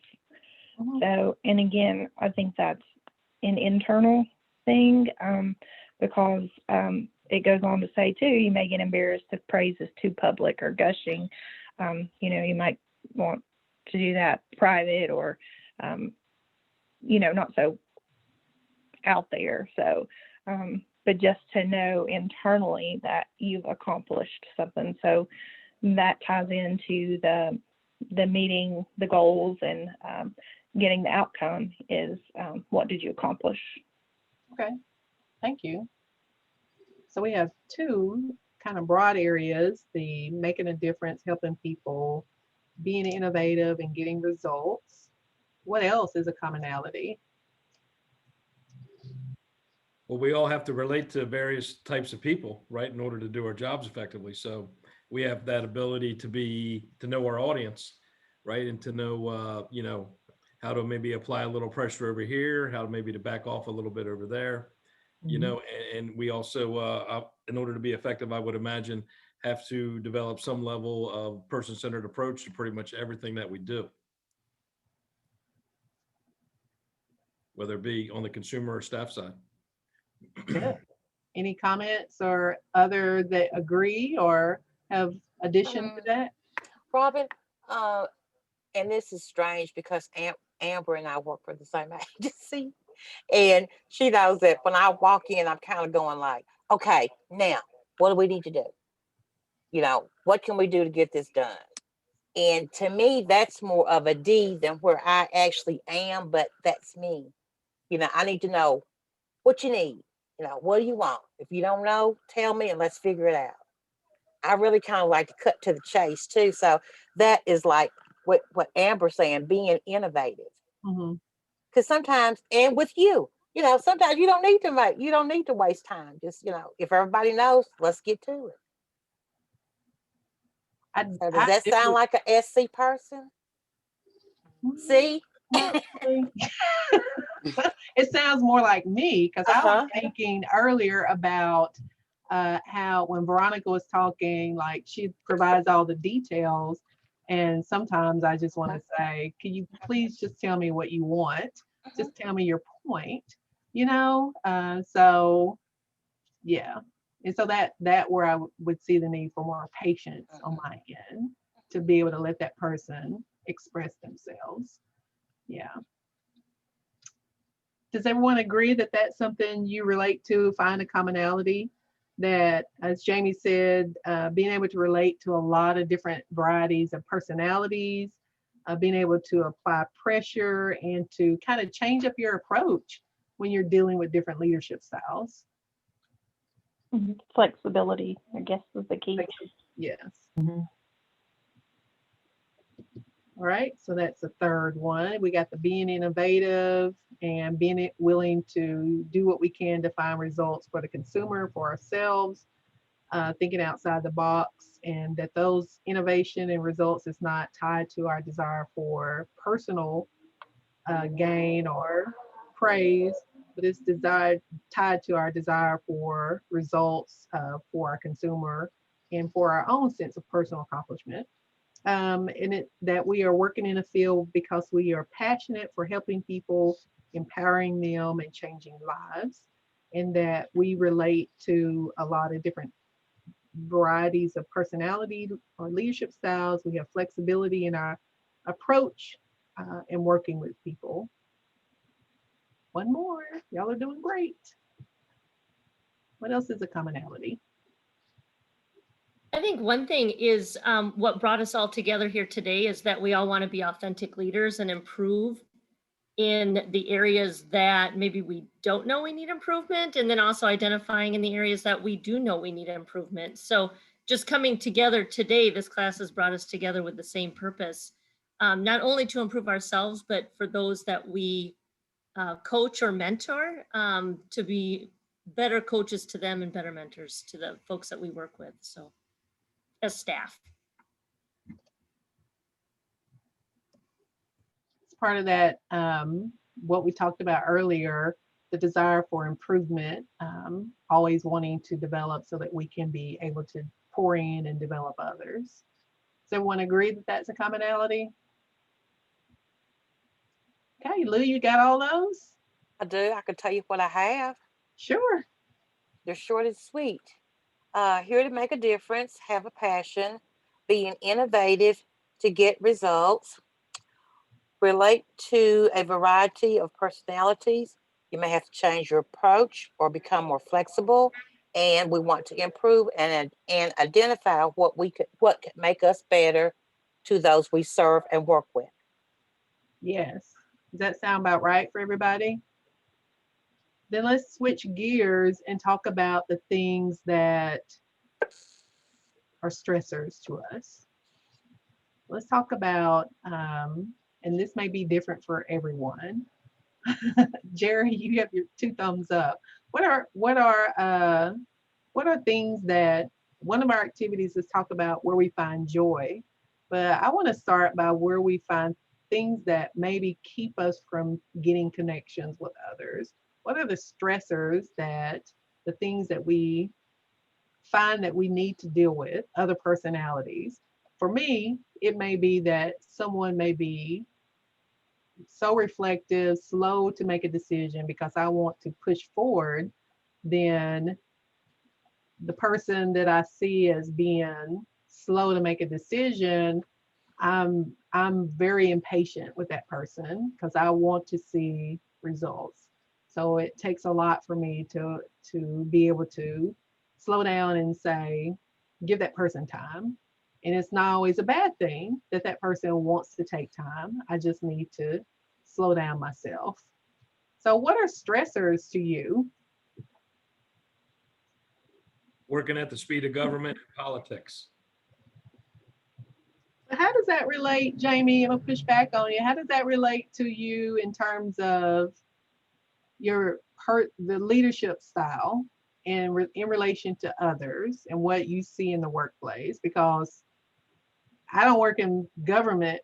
Well, I work in higher ed, and higher ed is just as frustrating, I tell you, because of all the bureaucracy. But you're dealing with people, more so than you are with the bureaucracy. So what are the stressors in terms of different leadership styles? Well, for me, it all goes back to knowing your audience. You have to know who you can work with, who you can depend on, who you can go to for help, who's willing, maybe not necessarily to cross the line, but certainly walk up to it and push it a little bit.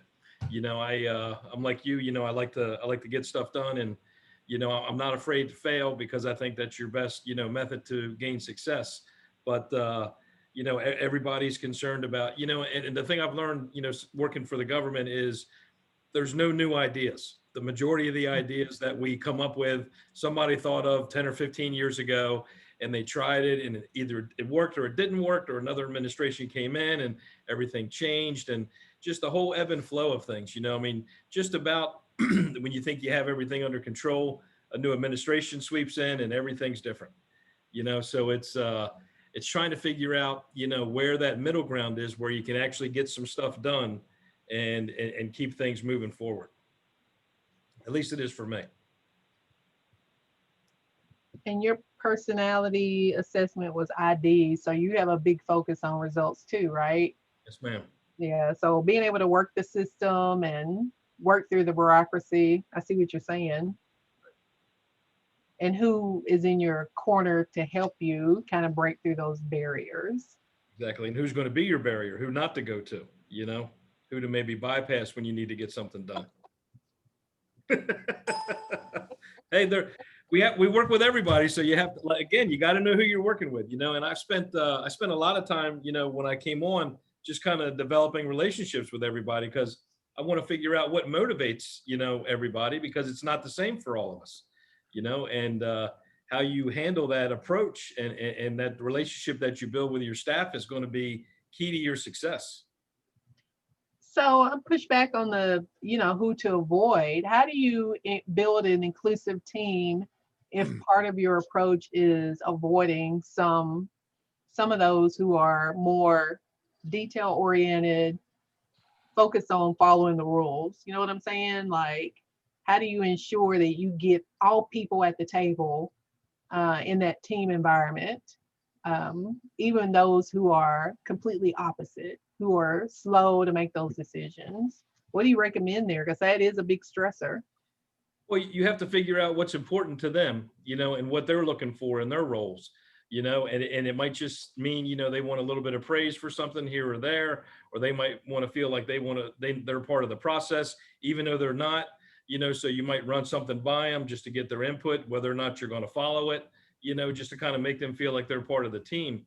And I think that's important as a manager, really at any level. You have to be effective to manage up and down and sideways, right? So, I mean, any type of decision you're doing, you definitely got to go to boots on the ground to figure out, how they're actually doing it, because you could have an amazing idea at the top that might not work at the bottom, so you just kind of have to really, feel everything out, and, you're going to make some mistakes along the way. And I think that's the thing that holds most people back. They're afraid of that. They're afraid of HR. They're afraid of labor relations. They're afraid of CBAs. If your intent is pure and genuine and you're doing it for the right reasons, you don't have to worry about any of that, in my opinion. Thank you. Other stressors that we have in our leadership styles, what did you find about yourself? Things that you need to be aware of that will make you a better leader? For me, it would be conflict avoidance. According to my style, I try to stay away from it as much as possible, which I do. However, I also seem to be the peacemaker as well. So I am apparently what conflict finds in order to acquire peace amongst the conflict. And that is very true. Before I even attained this position in the office, I was the person that everybody came to say, how do we fix this? And I'm like, why am I even involved? So now that I've chosen a supervisory position, I'm going to be involved whether I want to be or not. That's great. Great realization. Yeah. Conflict avoidance and being willing to be the voice of diplomacy in the workplace. Awesome. Any other things that are your stressors in the workplace? For me, I'm a solid D, and on our leadership team with the other regional managers and my boss and the director, I'm pretty sure I'm the only D. And so that's very stressful for me because although I'm really enjoying this to see some other Ds, because I don't feel so, I feel like I'm always the one, I am always the one who says what's on everyone else's mind. But then it's not always received well by everyone. And so I always kind of leave, not always, but often leave meetings feeling like misunderstood, and people are not understanding where I'm coming from. And they almost, I kind of want people to jump on board and have my back and support me, but I don't get that, because they're Yeah. different leadership styles. So this is Right. really good for me to understand that. I definitely relate to you on that, Pam. I am the one, I often find among my group of colleagues outside of the workplace that I am the one who's going to speak up. And sometimes it's a lonely position. Like, okay, I put myself out there. I need y'all to have my back. And they don't always do that. And it does sometimes lead to misunderstandings. Sorry, loud car going by. Or just making you feel like, you're kind of out there on an island by yourself. So yeah, it is a stressor. Real quick, hey William, thanks for joining. I had a client that I had to really get to. Yeah. I'm the only one in the office, so I apologize for No my problem. lateness. So we are in breakout rooms right now, and you are with David Leon. I think that's right. Great. So I am S-style? So what's that? The S-stylers, did we already categorize Actually, ourselves? we're all kind of jumbled up, but he is going to be your coach. And what I'm going to do Great. is I am going to, I think that's right, William, your last name is Marchant, right? Marchant, yes. Marchant, Wheeler, Lisbon. I feel like I've given him too many people, but I'm going to move you over. You're going to get an invitation to join his group, okay? Great. Thank you. All right, so thank you for sharing that, Pam. And any other stressors that we have in the workplace? This is Amber. I wanted to just say, like, with me being a D, a lot of the times I find that people feel like you're a control freak. Oh yeah. And so sometimes that's a big stressor between me and colleagues. Because like you and some others, I'm the person that's gonna say what everybody else is probably thinking in their head. I'm very direct and misunderstood as well. And so I have people that I know can be leaders and they can be innovative and, they can try different things to get the results that we need. But sometimes they, just sit back and it's easier for them to let somebody else take control. And then when you tell them the way, they question it. And sometimes that's very stressful. because I feel like if you know it, then why are we going back and forth and you trying to make me figure it out if you're not going to follow my lead anyway? That can be a big stressor. So how that comes across, what I found, Amber, you know, I think it's for me come across as the control freak, want to be in charge, or you have that's the right way. Being able to present that in a diplomatic way so that it pulls people in. You see, so I think it's a stressor for me, but also the challenge for me on that end is to be diplomatic in my suggestions and to respond in a way that it brings people into that suggestion, if that makes sense.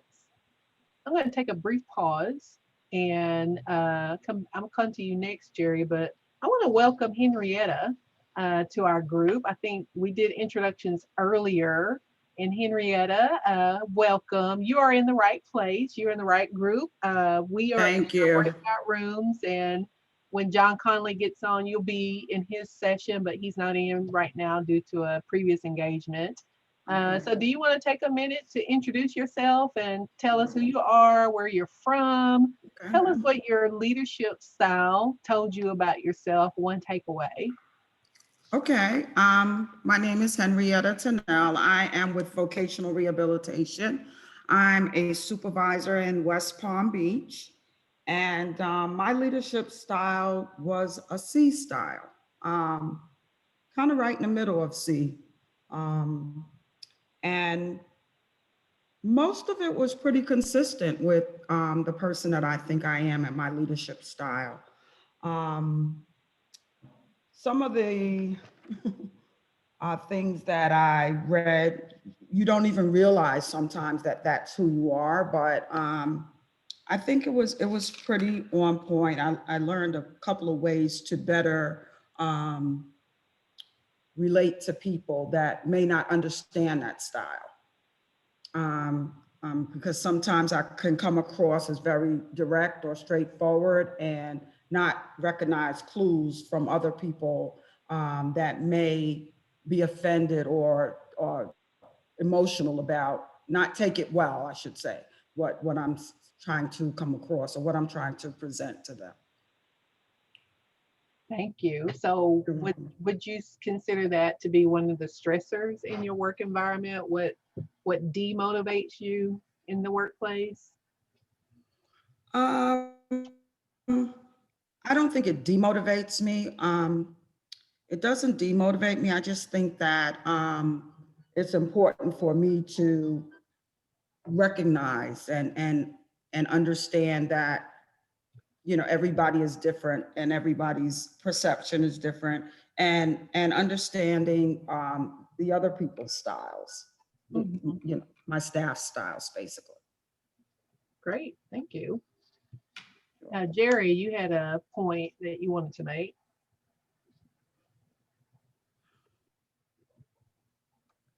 Yeah, welcome. So in a response to my D partners here, I'm an IS. So in just listening to your stressors, I'm probably one of them. And so in that, in just saying, it might take me a bit of time to process what you're saying. So it might come at me pretty quick. And so I need that time and maybe need to ask some follow-up questions that could be annoying, but it's the information that I need to process because I'm looking for harmony. And so, you know, if there are others in the room, I might be trying to, you know, bring the rest together in this discussion. I'm also not one, as Jennifer Koski said, in Minnesota, our leadership took another assessment, and the oranges were the ones that act like that. And it kind of reminds me of the D characteristic, where I'm more of a yellow, where I kind of gather the information. I'm not, I wouldn't say analytical. I don't go to green or maybe my C partners, but I do need enough information to process. So when you all Ds put out those ideas and thoughts, it might just kind of take us back a little bit to just do some processing and ask some questions. So I could be your stressor, but that's what's happening in my mind as I'm processing through the conversation. Thank you, Jerry. It's good insight. Thank you. Any other stressors that we have that you noted? This is Lou. I wanted to make a comment on the stressors. And it kind of goes back to when Amber was talking about that, because we talked about this a lot. And when you're talking about the other personalities or other, are we asking for support? You know what I'm saying? I mean, you may not support me all the way or agree with everything I'm saying, but like Jerry's shaking her head. See, that, that makes me want to, talk to her some more and include her in what I'm trying to do. So I think a lot of times that we're looking for support. The lack of support is our stressor from upper management. Yeah, and somebody to maybe come alongside you. Yes. Is what I'm hearing. Yes. Yeah. Great, thank you. And if I could circle back a little bit to mine, that's kind of, when you talk about working with the difficult people, sometimes people just need some information. They feel like they've been, they haven't been informed. They don't know what's going on. They're not part of the solution. And sometimes just kind of letting them know what direction you're going in helps out, quite a bit. Yeah, and if I could add to Jamie's, I guess a main stressor for me is that lack of information of things I don't have control of, like specifically HR and hiring. If I've got a list of people in my region that I'm waiting to get hired and I can't get a timeline from HR, that's something that I can't then report back to my teams, any updates. And I know that they need resources, they need people, but I'm kind of stuck in the middle of it's out of my control because it's in HR's hands, but I don't have enough information to be a good resource to my staff. So now I'm going through that right now. Amen. So Amber, does that sound about right? What was said earlier about that sense of belonging, having the support, being inclusive, and communication. Lack of information is really important, not for it not to happen. Any other stressors that you want to make note of? I think those are good points because I really identify with that. And two, that having that sense of belonging, man, that's really important. And I work in Hot Springs in Central Arkansas, and my campus is in Fayetteville, Northwest Arkansas. It's about 3.5, 4 hours from me. So, I struggle with that a lot, is having that sense of inclusion, have that sense of belonging, because my home is so far away from me. And so they have their own culture and we have our culture down here. So that's an important connection for me. So imagine how that may be if you have multiple sites around your state and you have people with different personalities who also experience, they want to have a connection. Maybe they just want to have a connection with you as your supervisor, as their supervisor, or with your office. So that's that communication, and how do you build that? How do you make those connections even across the distance, even in a virtual environment, is a challenge. Any other stressors you want to make note of? Kathy, were there any that you wanted to highlight? Yeah, I was leaning toward siding with Jerry on this, like the decision making and having all the pieces to make that decision. And I'm sitting here thinking one of my biggest stressors of my whole entire job is when to close an office for weather. I hate to make that decision. And it takes me forever to make that decision. I'll look at 511 road conditions. I'll look at the weathers in the area, and I'm got to get all the research before I actually make a decision. And I'm still not sure I made the quote right decision. So I kind of struggle with that, and I can see how I would be a stressor to the opposite side of those who want to get going on things. Yeah. So how would you say, what would help with to eliminate the struggle? Would hearing feedback from someone saying, you made the right decision, or, you know, what would you suggest that would help with that struggle? Yeah, I think so, because, and especially with the weather, the closing of offices, you know, you hear from upper management, you know, I guess you got that pressure to keep going and keep doing things. Yeah. And you've got the staff that you're supervising that, of course, you know, want to either come in late or take the, you know, not have to come in. The office is closed. So you got it on both sides. So it's kind of the pressure. Of course, my number one thing is safety for that. So, you know, I'm looking at the roads and at the predictions and all that stuff, which aren't necessarily always a true picture of what's going on. But yeah, I think the more I've made the decision, it doesn't happen that much. So that makes it even harder, because you can't get comfortable in your decision. So I think the pressure from the top to stay open if we can is a little more heavy than closing and just not taking any risk. So my cop out half the time is to tell my staff to use their better judgment. You know, if roads are bad in your area, then stay home and telework, you know. So I kind of flipped it over to them a little bit. So anyway, that out of the gazillion tasks I have to do, that's the one I struggle with the most. That's good. Any other stressors that you're facing and that you recognize, maybe from this leadership style assessment?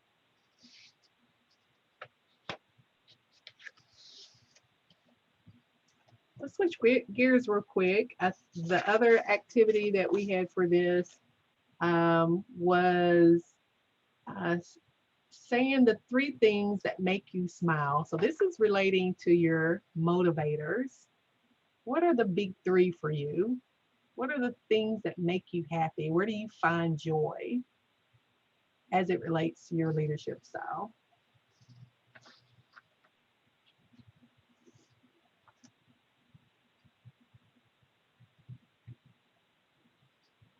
Three things that motivate you.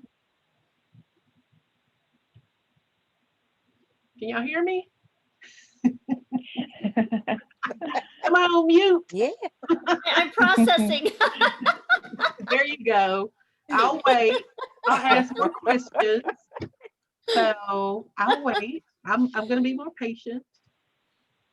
I think we probably all love hearing the success stories of our clients. I know in my former counseling days, that's what really motivated me. And when I became a manager, that was one of the things I missed the most.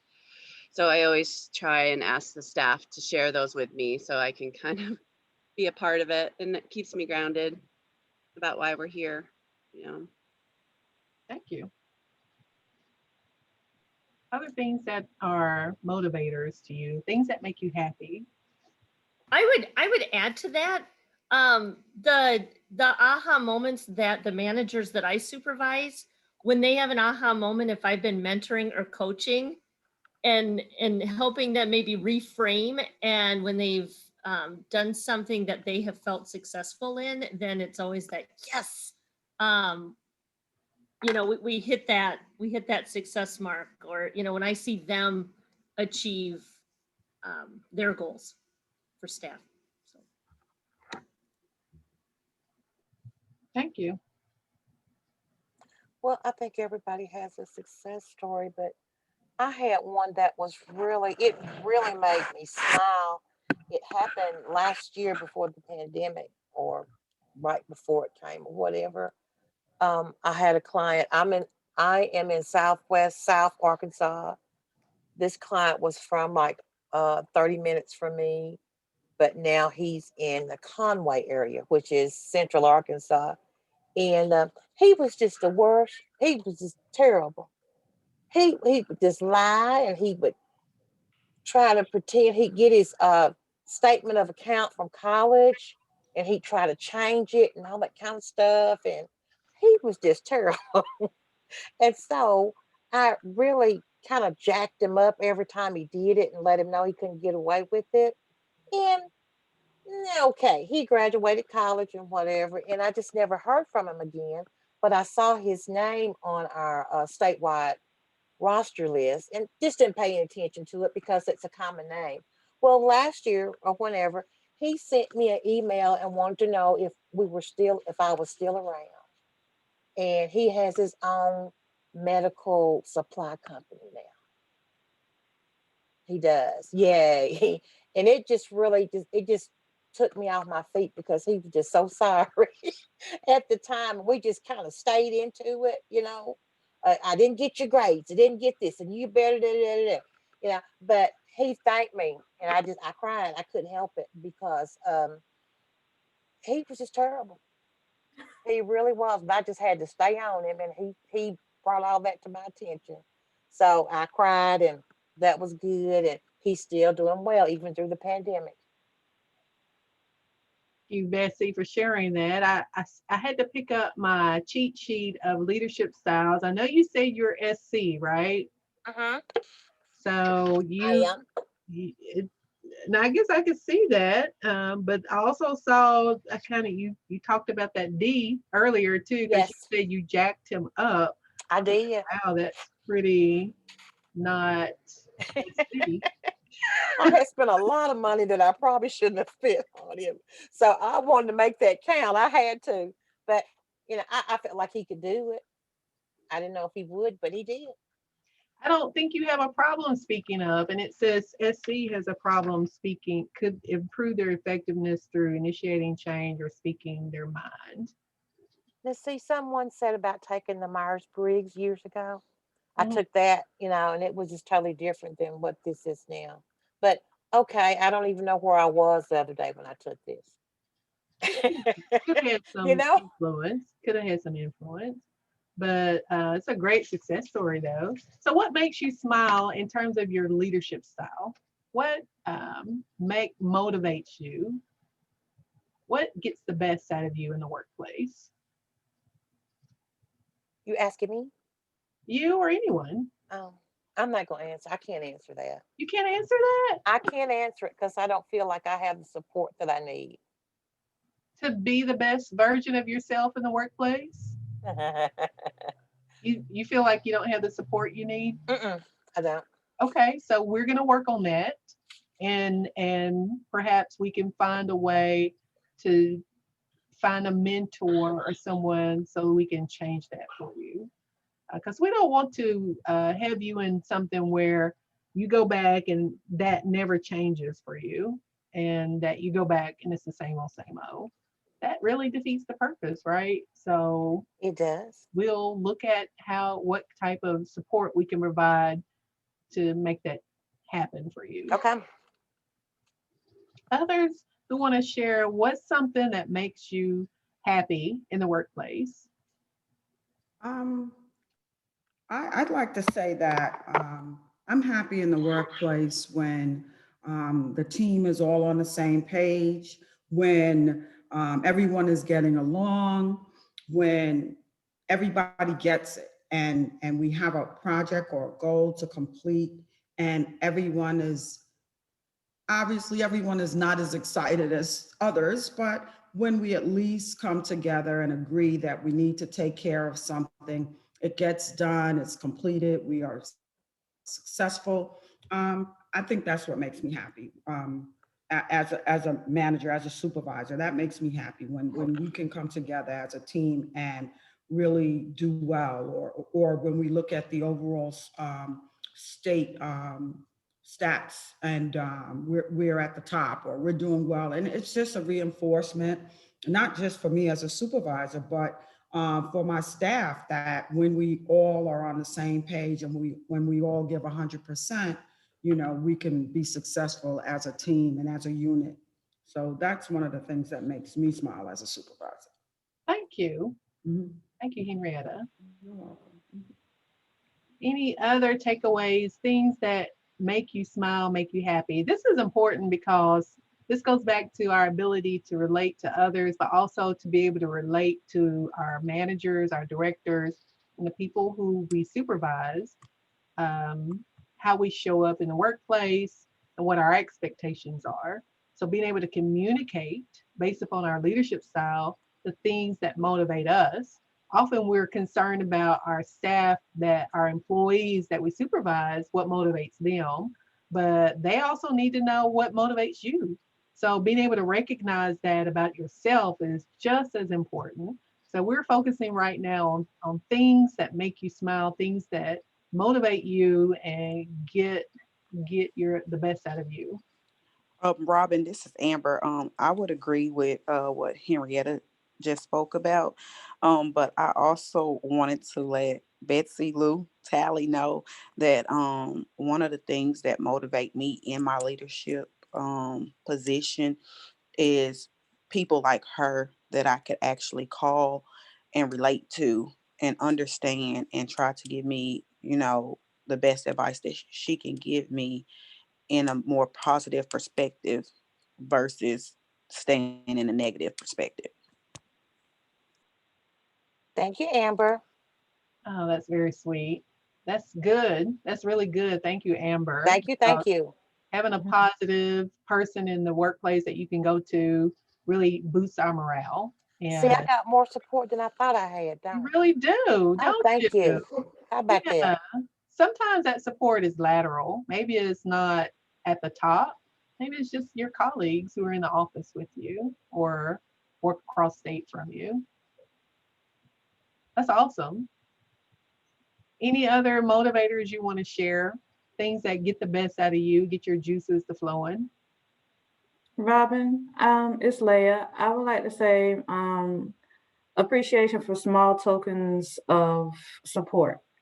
I've only been in this position since October, but being that we have all telework the majority of the time, I try to do, well, we do weekly check-ins with all of the staff to make sure that they're okay. And we've had a couple that had deaths in the family, COVID-related family issues, things of that nature. So I would shoot a text message or an email and make sure that they're okay, reach out to them, touch bases with them on a consistent basis outside of office work to ask if everything's going all right, to see if there was any more support that they needed or if we needed to cover anything in their absence. And the majority of them will send back, we appreciate you checking in on me. I haven't had somebody check on me, so I appreciate that. And so that is a motivator for me to continue to do that, to know that they are appreciating those small tokens of looking out for them and making sure that they're okay, because it's already been mentally tasking on everybody enough as it is to not have the support of your supervisor when you're dealing with personal things. It can make it a little bit harder to deal with.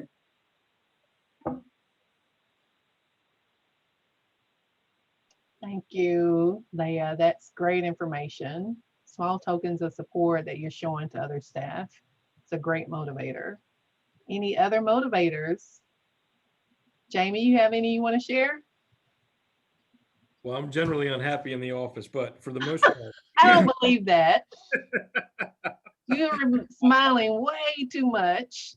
so, any indication you get that you're doing a good job, whether it be, a change in somebody's attitude, somebody who's willing to do a little bit more than they were willing to do in the past, when somebody comes to you for advice, whether it be professional or personal, someone who basically trusts your opinion, and thinks you're, doing the right thing for the right reason, and that shows itself in a few different ways. So Thank you. Good thing. Great.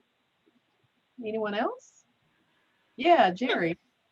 I had to tell you, vacation makes me smile. If I can plan a vacation and I can get that rest and relaxation, I work hard, I rest hard. And so there's got to be a good balance for me. So I'm all about planning. And so I guess that work family life balance makes me smile when I've got it all in sync. If something's out of kilter, then I'm not smiling so much. But and I also think it's important to be a good role model for those that we work with too, to know that it's okay to take care of ourselves, because that's how we take care of other people better. So being a good role model of that, that rest time too. Great point. You know, as for those of us who are DI, we always say work is rest for me. So because I always want to be doing something. So being a good role model, taking care of self is a good point. So thank you for sharing. Welcome John back to the group. We have two groups together. We have your group and my group. So we're just in the main room talking through some of the questions. And this is what we have on things that motivate us in the workplace. Hearing the success stories of our consumers. When the managers or people on our team share their accomplishments. So when you see their successes, that makes us happy. When all the team is on the same page, no conflict, everyone is together and focused on results, and that we are looking at where we're coming together as a team and what we can do well, and that's our focus. Having a support system in the workplace, people that who can help us provide advice or be a positive influence is what makes us happy or is a motivator for us. The ability to show appreciation or small tokens of appreciation, like checking in with other staff, is a motivator to some of us. And also on the opposite end, getting that feedback, being told that you're doing a good job, or having someone reach out to you in seeking advice or support is a motivator. And then the ability to have family balance, work-family balance, work-life, family-life balance, and seeing others or being able to be a good role model in the workplace were all motivators. Any other motivators you want to share? I want to go to like the DISC model and talk about what are your greatest fears for each of your leadership styles. And we talked a little bit before about where you felt misunderstood, especially as I think Pam shared as for that particular leadership style. Because you're willing to speak up, sometimes there is a misunderstanding there because you don't always get a chance to share your whole thought process. So your greatest fears and how others can relate better to you. 2 takeaways for that. So let's talk about what are your greatest fears. I know that can be kind of deep, but for those of you who presented as a D or a DI, what are your greatest fears? I'll call you out because I know your leadership style. So that would be, Amber may be away right now. Pam, I'll give you a moment. What are your greatest fears? I'll go. Go ahead. So being part of the problem and not part of the solution is probably my biggest fear, you know, and that coupled with just being ineffective. That's great. Being part of the problem and not part of the solution. And what was the last thing you said? Being ineffective. Being ineffective. Thank you. Robin, this is Amber. I heard you say my name. I had to take a phone call. Oh, no problem. I was asking a question for those of you who are D style. What do you consider to be your greatest fear? And Jamie shared being a part of the problem and not part of the solution, or being ineffective. I would say more ineffective as well for myself. Okay, thank you. Yeah, I would agree. I think it's along those same lines, like not communicating my thoughts so that they could be understood by others. Yeah. Like I said, I'm just, so many times it's only me talking and saying the things that, you know, pointing out the elephant in the room. And I mean, I'm going to say it because that's just who I am, you know, I feel but like you need to say it, I right? need to say it. Yeah, I need to say it. But yeah, it feels lonely, you know, it feels like maybe I'm wrong. Maybe I'm off because I'm the only one saying this. So that's the Exactly. fear, I guess. Yeah. And also for me, if I don't speak my mind, I feel like I've done an injustice. Mhm. Like I don't know, like it's like I've committed a great sin if I don't tell the truth in that moment. Yeah, and I always try and bring it to a back to a field perspective, you know, particularly with upper management, and try and let them see it from that perspective, because often, you know, the further up you go, the further away you get, and kind of looking at it from an airplane point of view instead of boots on the ground. So I feel like I have to say it so that they hear that. So they'll understand the perspective of the Of the frontline. field. Yeah. Thank you. Any others that want to share what your greatest fears are?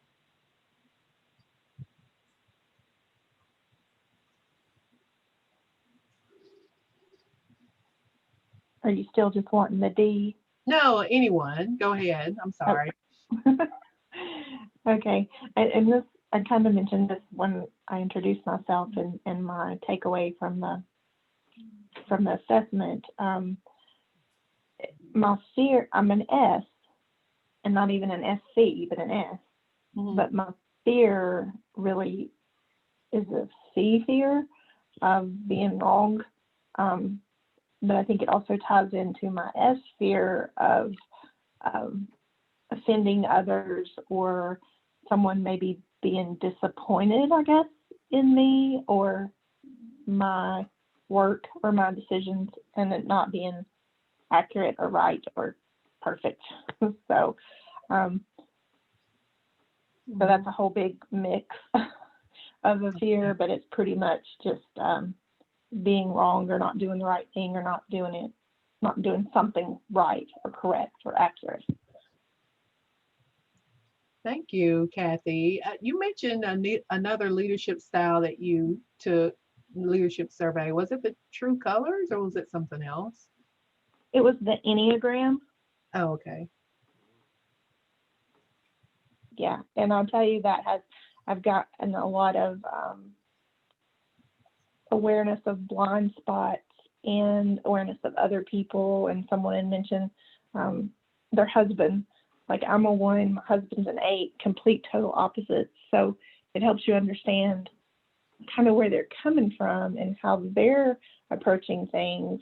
When you think, I mean, I don't really think like intentionally, my way's the only way of thinking, but when you're thinking in the moment, it is the only way of thinking. And then their reaction back to you is just like total opposite. So it kind of takes you off guard. So it's been, I love the Enneagram, and I read things on it pretty much every day just to gain some self-awareness and some to learn about others too. Yeah, great. Thank you. Any others want to share what your greatest fears are in terms of your leadership style, what you found out from the assessment? Robin, it's Leah. I didn't see it listed as one of the fears for True S, but I know me personally is miscommunication or not getting the point across that I was trying to make versus what the person heard. Okay. So that kind of relates to that being misunderstood as well. Miscommunication, misunderstanding, not getting point across. Robin, That's where this is, coming from. Oh, go ahead. no, I'm sorry. That's kind of what I'm thinking also, because like when you're being you figure out you're being misunderstood, it's kind of like when it comes out of your mouth, you kind of go like, oh, they didn't get that. You know, and it kind of seems like the more you try to explain, the deeper in it you get. So, you know, I mean, after you've said it, what else can you do? Hmm. So being misunderstood is my greatest fear. And I'm a SC. Okay, thank you. Anyone else want to share their greatest fears? I would just add to that. It's in that line. Mine would be my good intention being misperceived. So I'm coming from a place of good intention, and that's not being perceived as where I might be coming from. So that miscommunication does happen, and yet my intention was meant to be positive. Mm-hmm. Okay, thank you. Final thoughts on greatest fears. Henrietta, did you want to share anything? I think definitely being misunderstood and coming across, I'm a C, coming across as being uncooperative. I think I don't just go along with whatever you tell me, or I want to know why or how is that going to work, and if I see a flaw, I'm going to say, and usually I don't say a lot, but if I see a flaw or it doesn't sound like it's going to work, I'm going to say something about it. I think one of the other things that I saw in going over the C is the lack of, I don't show a lot of empathy, even though, and it's not that I don't have it, because I do, I understand, but the actual touchy-feely thing. So that's one of my fears, that people don't, that I have to be conscious of that. And I do it, and I know that about myself, so I try to compensate for that with my staff in other ways, so that they know I care and love them and have their best interests. You know, I will fight for them in other ways, but I'm not that emotional, I guess. So that's one of my fears, that they don't think that I care, when I really am very concerned about, my staff. Because you tend to be more analytical, and so yeah, yeah, I agree. Great. Anyone else want to share? Final thoughts on this assessment. What are your takeaways now that you've talked a little bit about our commonalities?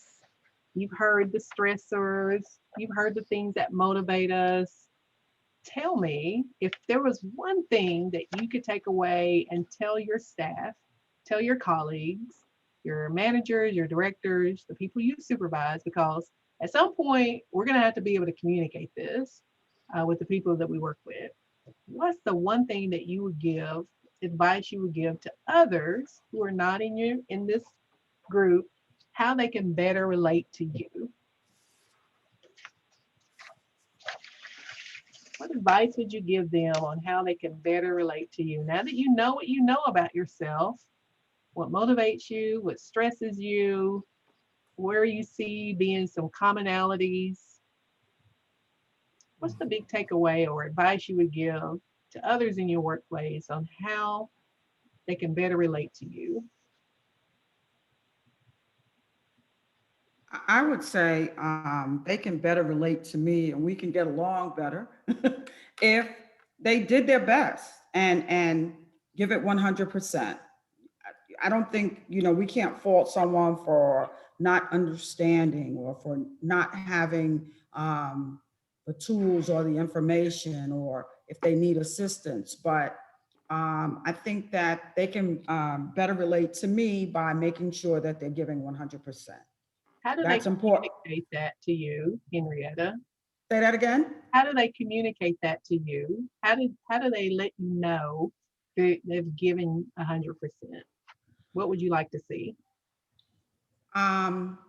More time and care in work and assignments, and spell check, the small things. A lot of times it's the small things. It's not that difficult.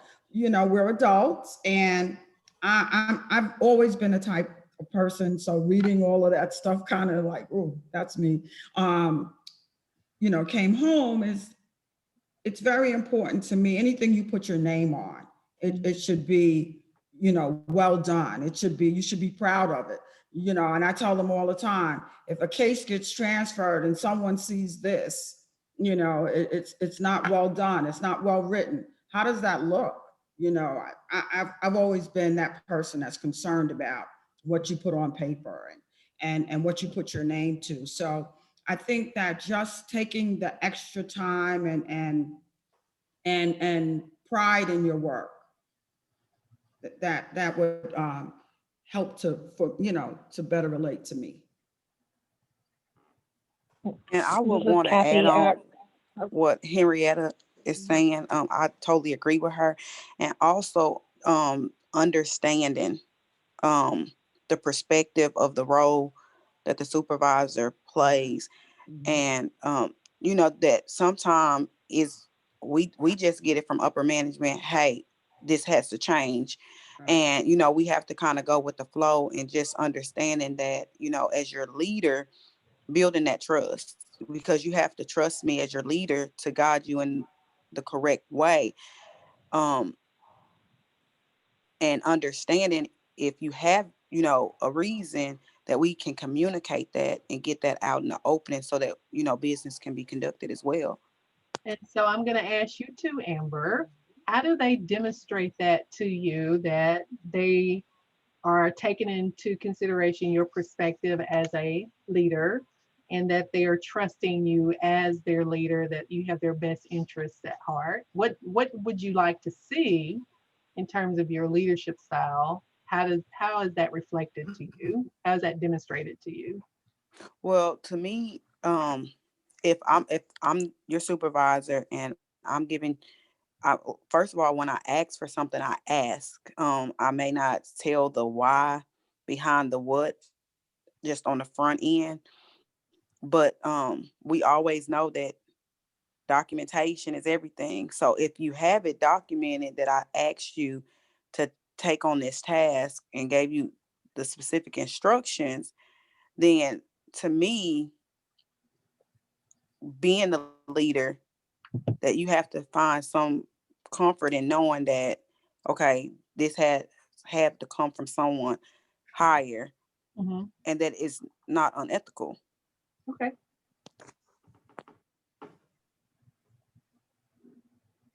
Thank you.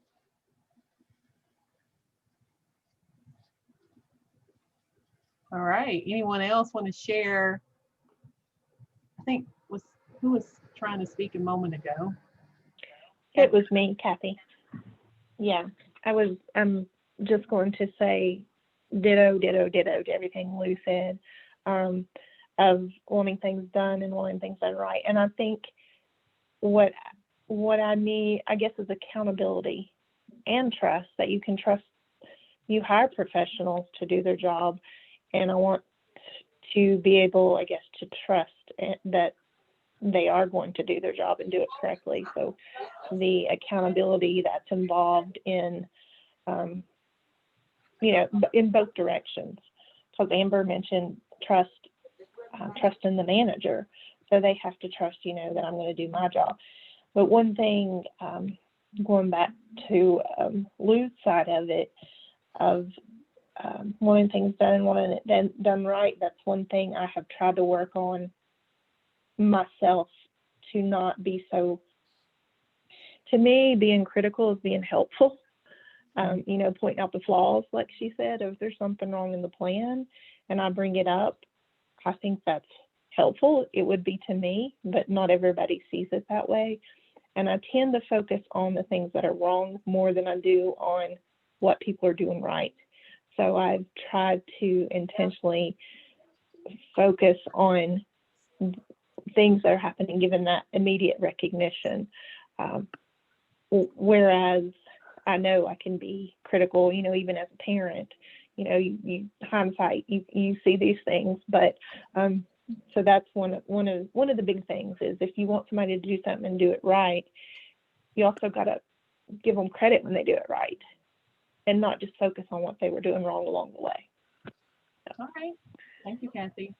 So you said, just make sure I got it, accountability and trust for how people can relate to you better. trust that you're going to do your job and that you're demonstrating trust that they're going to do their job. And one of the ways you can do that is to give critical feedback that is constructive as well as positive feedback. Any others, things that you would say your biggest takeaways if you were to share this with your staff or colleagues, how they can relate to you better in the workplace? Your biggest recommendation? For me, I was going to say that it's okay to disagree with me. And just because I'm speaking my mind and have an opinion, it doesn't mean that I'm not going to listen to your opinion. And I welcome it. But so often, like I was saying earlier, I'm the only one talking in a lot of these meetings. And so I kind of want someone to disagree with me just to hear the other side. And so I don't know if my approach is discouraging people from, expressing their opinion. This is mainly like with upper management. My staff, they know I welcome conflict because I'm always saying, we got to get this out on the table. We got to talk about this. If we're going to solve this, I got to know, first of all, that there's a problem. So you need to bring it to my attention. And then they know that I'm going to bring it out and we're going to talk about it and we're going to solve it. But for some reason with upper management, I have a real issue with them understanding that I'm not coming from a point of like, I'm right and this is it's my way or the highway. I'm just saying this is my perspective and I welcome other people to say something. And I don't think that I would want them to know that. Thank you. Any others? How people can relate to you better in the workplace? Any takeaways? I like to say that open communication. I like to be an open book and as transparent as possible. And that's part of the leadership style that I embody as well. So if there's a directive that's given to me from my superior that I have to pass down, I want to make sure that they have that information immediately. And I tell them that, like, I'm not going to know something and you not know, because this is how we all going to keep this ball rolling effectively. But at the same time, if it's a time management situation where things need to be done in a certain time span, then I prefer to be early than to be on time, because I was always taught being early was on time and being on time is late. So I try not to expect my staff to do that, but I also have to rein in myself whenever I see that somebody's not on time. But then at the same time, try and make sure that I call them out so I don't let my S characteristics keep me from confronting them on making sure that they turn their things in. Yeah. Thank you. Any others? Thought I heard someone else. Yeah, Leah, I was thinking about, I think Veronica's an S, is that right? Well, she's a C. But we've talked about that being on time factor. I tend to be late. So getting to a training 30 minutes early is a real success story for me. Really. And so I show up because I'm like 8:30. If I start working 8:30, it's okay. I'm gonna work until 9 o'clock. So what difference does it make if I don't start at 8 a.m.? I'm gonna be here 10 hours. So I'm giving, as someone else said, Henrietta, 110% or 1,000%. I'm giving my all. So I am not so strict on showing up on time, unless it's like, LeadVR or something. But other than that, I'm like, we can adjust, we can do. But for some people, man, they're very strict on that. Starting on time is starting late. If you're in the parking lot at 8 o'clock, you're late. Because you're supposed to have started work at 8 o'clock at your desk, computer on, and you're typing or doing whatever. Me, not so much. So there's a way to bridge the gap there, right? Right. ensure that we're still getting to the same results. That's a way to reflect back to our commonalities, why we're all here, and then figure out some way to come to terms with that time factor. Any final thoughts on how people can relate to you better, how your colleagues can relate to you better?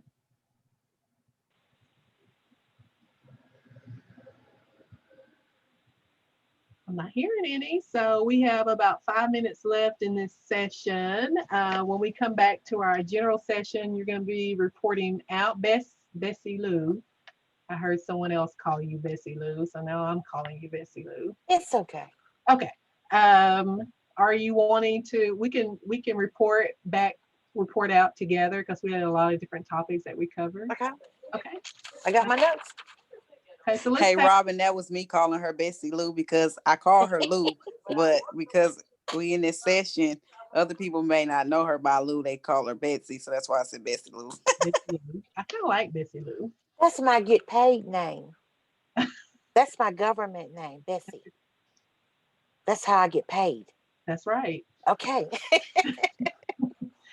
So we're going to take about a 10-minute, 14-minute break. So I think we're supposed to be on break from 2 until 2:15. So you have a little more time. So I'm going to give a notice to everyone else that the break starts at 2. Before we do that, real quick, John, we were talking about coaching sessions for those who are in your team. That's Pam Kellish, Bessie Lou, Jerry, and Henrietta. So you have 4 of your 5 here today. Nancy was out sick today. So we were talking about the coaching sessions. Y'all want to go ahead and set dates that will work for everyone?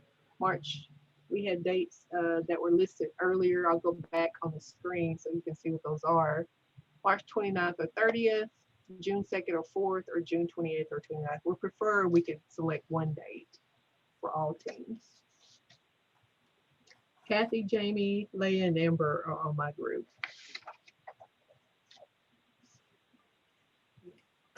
Yeah, This is Kathy. I would go with the 29th if it works for everybody. Okay, just a second. Kathy, John, I'm sorry. What did you say? I had listed those dates and reserved those dates on my calendar at times. Okay, but March 29th or 30th. So if we can select one, so that because all your people will need to be in the session for a group coaching session. So which one would work better for the people in your group? March 29th or 30th? Is that my group? That is Pam's group. Okay. Yeah. Well, Pam, Alaska, we have a holiday on the 29th, so okay. Would work better for What holiday is that, please? Seward's Day. It's an Alaska state holiday. You called it what? Seward's Day, like Seward's Folly when we bought Russia. Yeah, The day I guess we the day we bought Russia. For Alaska, we celebrate that. Cool. Yeah.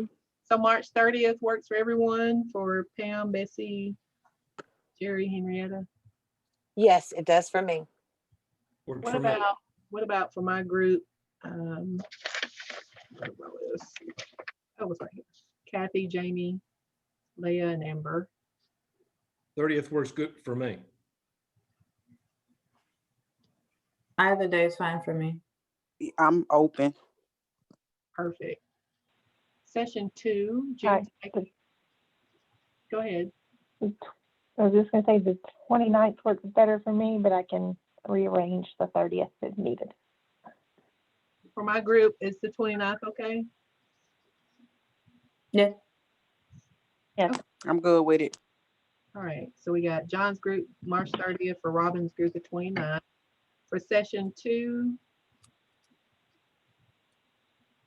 June 2nd and 4th.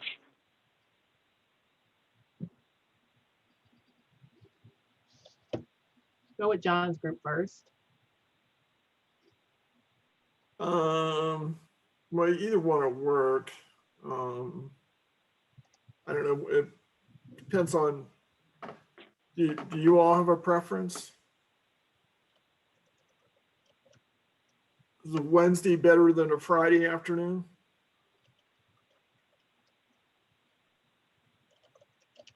Yes, I would think Wednesday is better than Friday.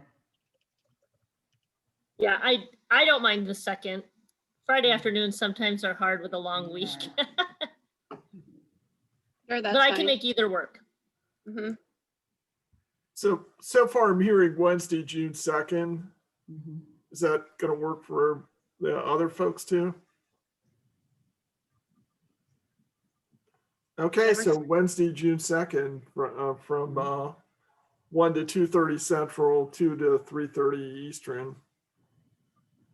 And then for your session 3, you want to go ahead and select the date? Yeah. So any preference in terms of those 2 dates? Again, it's a month. Well, those are Monday and a Tuesday, Monday the 28th, Tuesday the 29th. I prefer the 29th just because we've got management meetings on Mondays, but I think I agree with Tuesday, the 29th. Everyone else okay with that? Yes. Yes. All right, so Tuesday the 29th. Okay. We got March 30th, June 2nd, and June 29th for your coaching sessions. So we'll come back for my group. What's going to work better, the 2nd or the 4th, and the 28th or the 29th. I vote the 2nd. I second the 2nd. I agree. Okay. Sounds good. That's everyone's okay with that. And then the 2nd or 3rd session. Either one.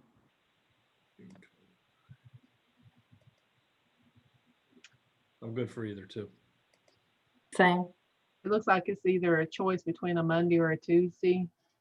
Is that right? Mm-hmm. Do you have any preference? Gonna go with Monday or Tuesday? Monday, Tuesday. Ladies' choice. I think I barely heard a Tuesday. Go with Tuesday.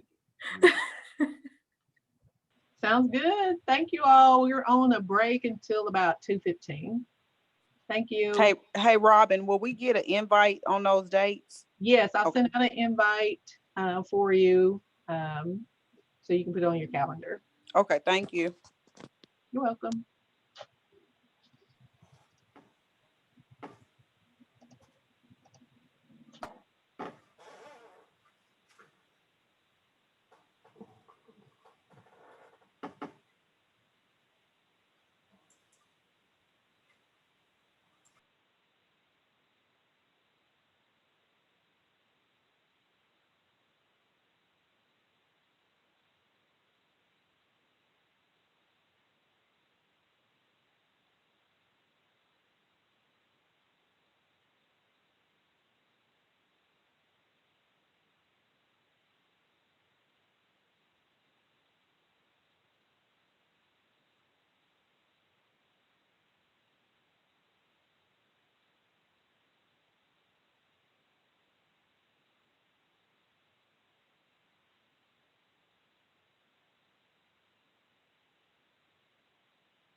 resume recording. And thank you all for participating in the breakout rooms. We are back in our main session and we're ready for group reports.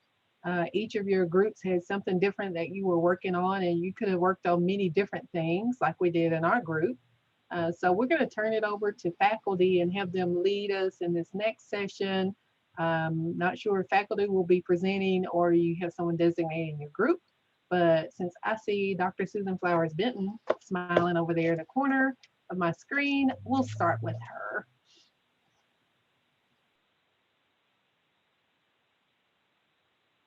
Back. Sorry, had to find my unmute. So, the team and I, we had a really great discussion about our leadership styles, our particular leadership styles. We kind of went over them and we discussed what the similarities were, and we discussed what some of our challenges are in relation to COVID and how that impacts leadership styles and how that impacts how we work with staff. And so, I don't know, group. I took some notes, so, but I don't know if the group took some notes and they want me to share, or we didn't really elect a spokesperson, I guess. But I am happy to be that if the group would like me to be. Just raise your hand. Sure. Yes, I see people. No problem. No problem. So what about our leadership styles that we have in common? So our group really had pretty disparate leadership styles. We had some IDs, we had a DC, we had some SI, and I believe an SC. And so one of the things that came out very strongly is that we all want strong teams, right? That is a focus for us. And we all want to make sure that we're providing the best results for our staff and for the consumers that are coming to us. And, another thing that comes out, in the discussion from each of us is that it all comes from a place of love, regardless of the particular style. It all comes from that kind of, we want to help people. So, the styles, everyone talked about valuing relationships in one way or another, valuing the connections that you have with your staff, with your colleagues, with consumers, and prioritizing, especially in light of COVID, kind of this flexibility, this idea of flexibility and creativity. We all mentioned in one way or another wanting to be effective in managing conflict. And engaging and implementing changes as they are required, because, and we acknowledged at this time, right now, we're in unprecedented, you get sick of hearing unprecedented, but we really are in uncharted waters in terms of, making some of these changes and really starting to rethink the way that we've provided services in the past. And so we wanted to acknowledge the creativity of the field, right? And how creativity is really the backbone of rehab, because, right, in order to work with cases, in order to work with different people with disabilities, they're going to be a mix of, needs and abilities and environments and supports and all of these different things that require creativity in order to assist them. And so we wanted to acknowledge that creativity. We all did. We all wanted our staff to be excited and passionate about their work. And we all found ourselves challenged trying to keep team members engaged through, bureaucracy. So one of the things that came up was the amount of paperwork and sometimes red tape that comes up when you're trying to work with clients and trying to work through the system. All of us were concerned with the health of our counselors. All of us were concerned with, counselors, especially during this time where people are, working from home, working remotely, maybe overwhelmed by some of the circumstances that they're facing, or maybe, sometimes people get lonely. So we're all concerned about the isolation and the health of our counselors. And we want to make sure that our counselors, you know, are feeling supported and feeling as ready to be able to serve as they possibly can. And we also, in one way or another, it came up valuing the contributions of employees. So, you know, allowing employees the space and the staff the space to be creative and figure out what works for them. Because one of the things that we all discussed in one way or another was change. And some of us are, you know, some of us don't like change, and some of us are okay with change if it has to be, and some of us, you know, like that creativity. But we all recognize that we work with people at varying levels of change and not resistance. I don't want to say resistance to change, but varying levels of comfort with change, right? And that uncertainty. And so recognizing that and helping people to acknowledge the need for it at this time, and to kind of manage that sense of uncertainty and the anxiety that produces in people was important as well.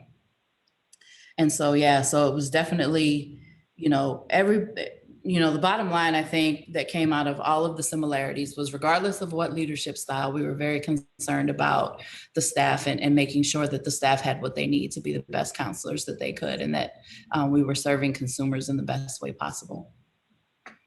Thank you, Susan. Appreciate that. All right, let's go to, who wants to go next? Faculty. Veronica, you want to go next? Sure. So my group, we spent some time getting to know one another, and we answered the question, the big three, the things that make us happy or bring us joy. And we had some interesting answers. The very specific answers about the way in which the sky lights up at a certain period of time during the day, from 8:30 to 9, I think it was 9:30. Money, the thought of money and getting more money made us happy. The sound of babies' laughter, or babies, or someone about to have a baby. Those are things that we shared in common that make us happy. And then we talked about our states. So ironically, I have lived in 3 of the different areas involved in my group, which Kansas City, Missouri, Arkansas, and Alaska. And then my group member from Alaska introduced me to a delicacy called, and I'm gonna say it right, muck tuck, which is whale blubber frozen, or I think she said the younger generation fries it or eats it in different types of ways. But we learned a lot about soul food and different types of soul food. And then we talked through our plan for, our coaching session, and the accountability partner relationship and the expectations of that relationship. And then we also learned that apparently Virginia has to be spelled out. And then sometimes Fairbanks, Alaska, when typing Alaska, gets confused with Arkansas. So we learned a lot of information about one another and had an opportunity to vent about a few things. And that was my group. I'm excited about our group. I think we are going to work well together, and that's about it. Sounds awesome. Muck tuck. I'm interested in getting some of that soul food. Yummy. I might want it fried. All right, David, you're up.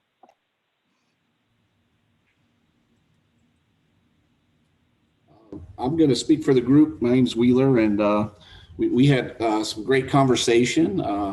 Most of our conversation was really learning more about each other and our styles, and really how where we've been and our experiences have kind of connected and kind of led us into our styles. The what makes you happy was interesting because we kind of had split answers. There was a lot that was based on what happens at work. So a couple of staff members who really find the joy in helping their employees grow and expand in their positions, especially new staff. One comment that stuck out was someone working with the individuals who've recently acquired loss of sight, and the joys of helping those individuals. I can only imagine those challenges and working through those new obstacles in life, and that there was some commonalities of, we need things outside of work, music and going out on hikes and enjoying, outdoors. And we kind of touched on how COVID's kind of, interfered with some of that. So, makes you think that, we always do need to have some way to disconnect from the work, the stress of the work as well. Kind of common theme within our group. A lot of us have an S background.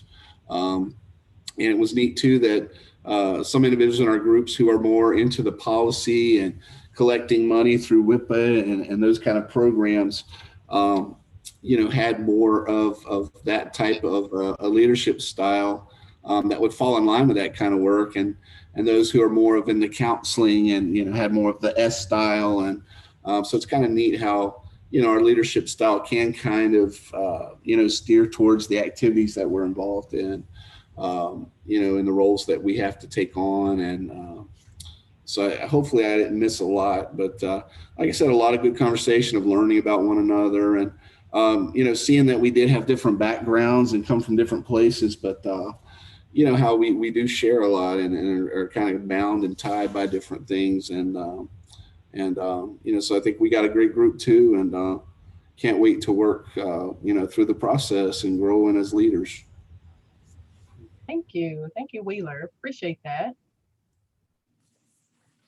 Next is iPhone Christy Lamas. Hello.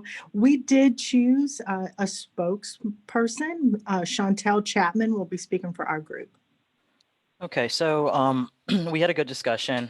We talked about, our motivators, and all of us agreed that, we value teamwork, quality, work and service, and, accomplishing the mission. We value being transparent and effective communication with our staff and also with our management above us in order to be able to, work together good and get things done. We had 2 Ds and 3, well, 1 D, 1 DI, and I think 1 SI and 2 S's. There was, all of us are in like supervisory roles, performing case reviews, quality assurance, and training. 2 of of the group members actually have worked together before in former along their way, so that was really good. That we have 2 people that know each other. One of the things that we dislike is micromanagement. That's a negative for us in a work environment, and we discussed that further, and we talked about how we like to, we believe in a chain of command. We like to know what our expectations are, and we like to provide our expectations to the individuals, to our direct reports, and allow individuals to be professionals and build trust for them to do their job. And it also helps with their development. The more you delegate to individuals and hold them responsible, people tend to, give their best and grow from it. Just looking over my notes here. We discussed about our different states and how counselors, the requirements for counselors, and we had some really different requirements based off the states, where some states require you to have a CRC. In Florida, we don't require a CRC. You don't even have to have a master's to be a counselor. And so those were some of our discussions, and it was a really good discussion. Thank you, Chantel. Great information. Yes, thank you. I think the last group is my group, right? Is that it?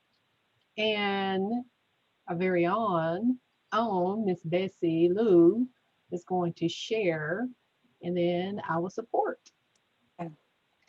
We had a mixture in our group. I think we had some D's, which were really good. We talked a lot freely about a lot of things, but the first one was 4 things we have in common, and it was that we were here to make a difference. We like to be innovative. We like to get results. Relate to a variety of personalities.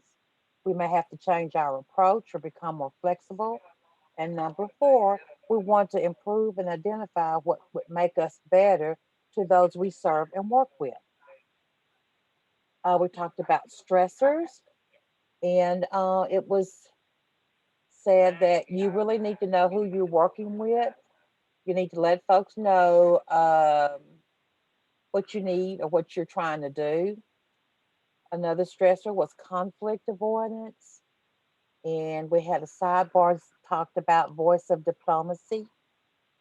Another stressor, being able to be understood, being able to speak your mind, or if you're needing support while you're doing that. Another stressor, lack of information. And another stressor talked about having to make decisions.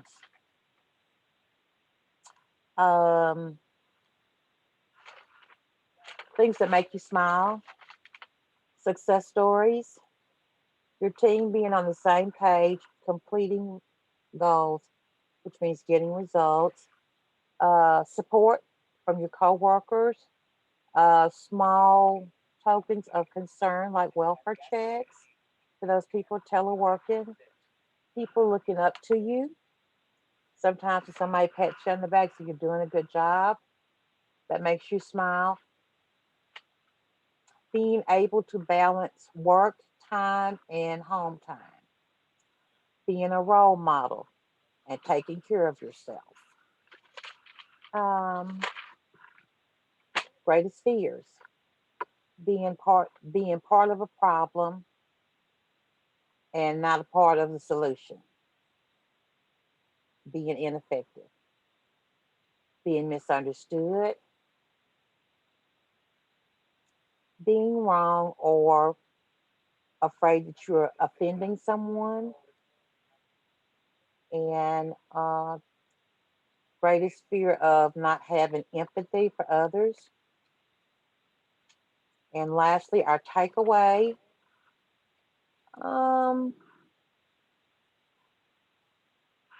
Advise to others to be,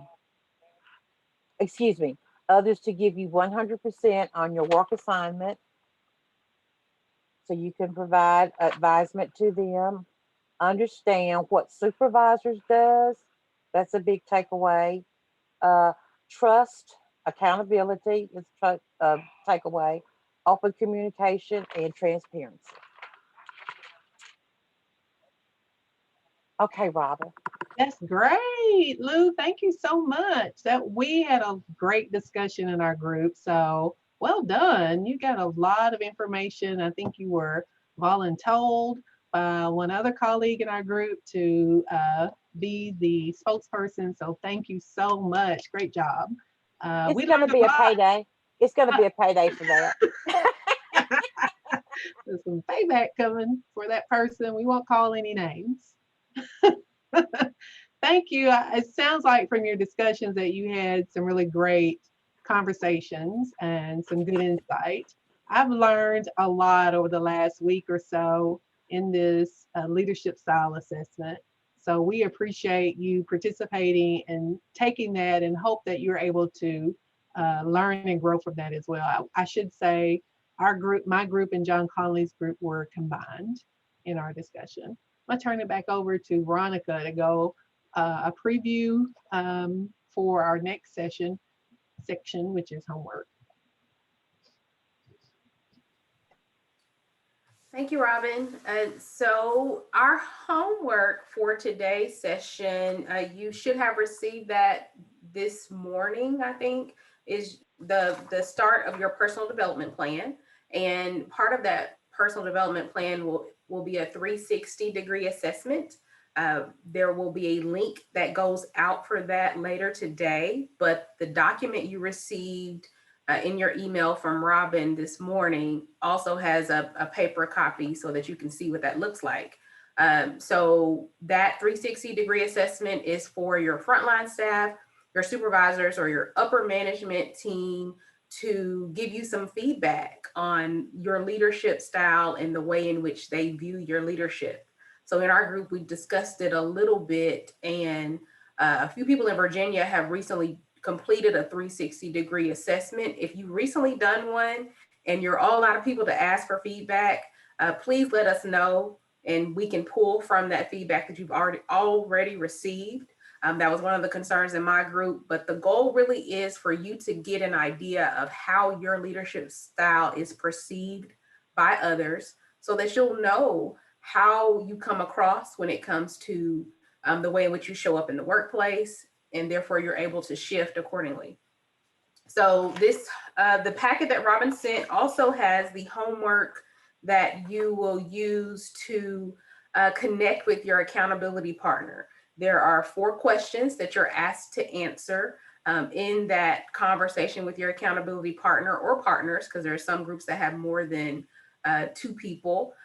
Use that as an opportunity to connect. Now, if you are strapped on time, it might not be an in-depth conversation, but it really is an opportunity for you to connect and get to know each other on a deeper level. And then there's, of course, the reflection piece, which is all for you to answer.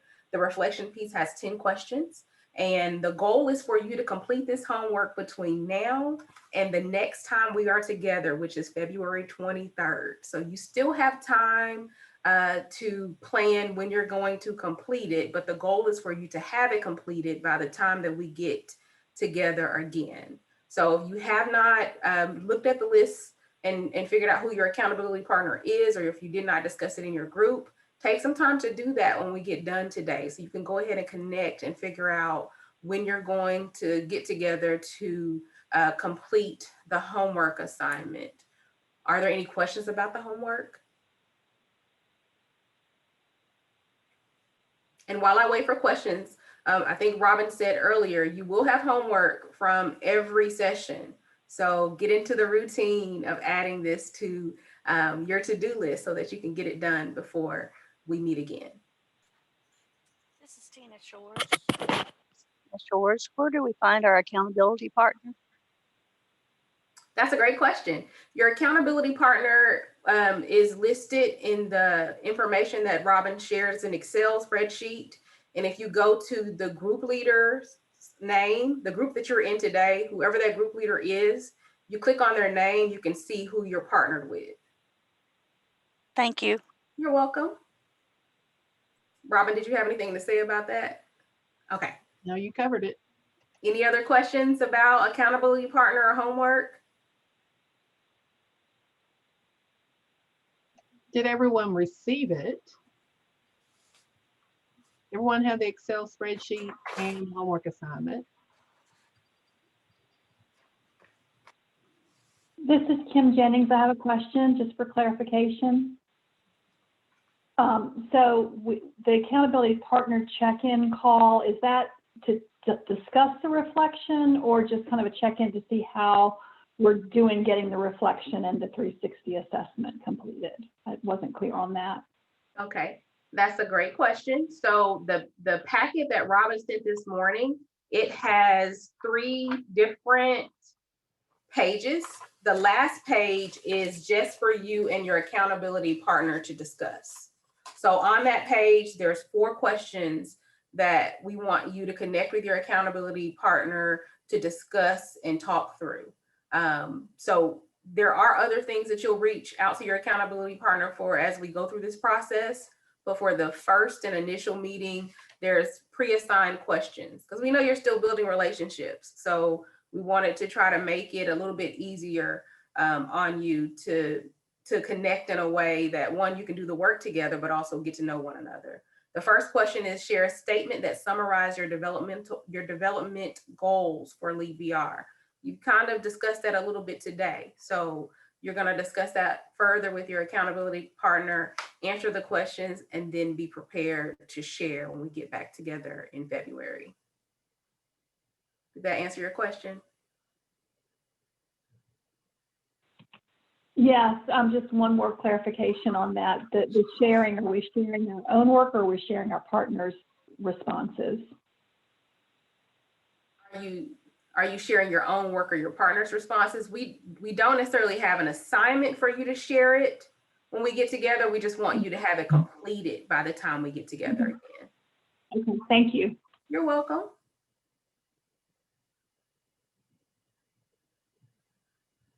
Anyone else have homework questions?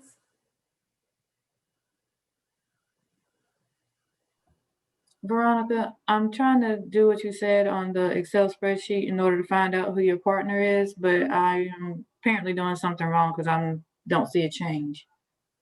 Okay. I can tell you who your partner is. It's Amber Neal. You're in my group. So Okay. your accountability partner is Amber Neal from Arkansas. Gotcha. And on that main sheet, it'll list her contact information. So that's another point. I took all that from the registration. So if your email or phone number is not correct, be sure and let us know so we can communicate that. Thank you, Robin. Any more homework questions or accountability partner questions?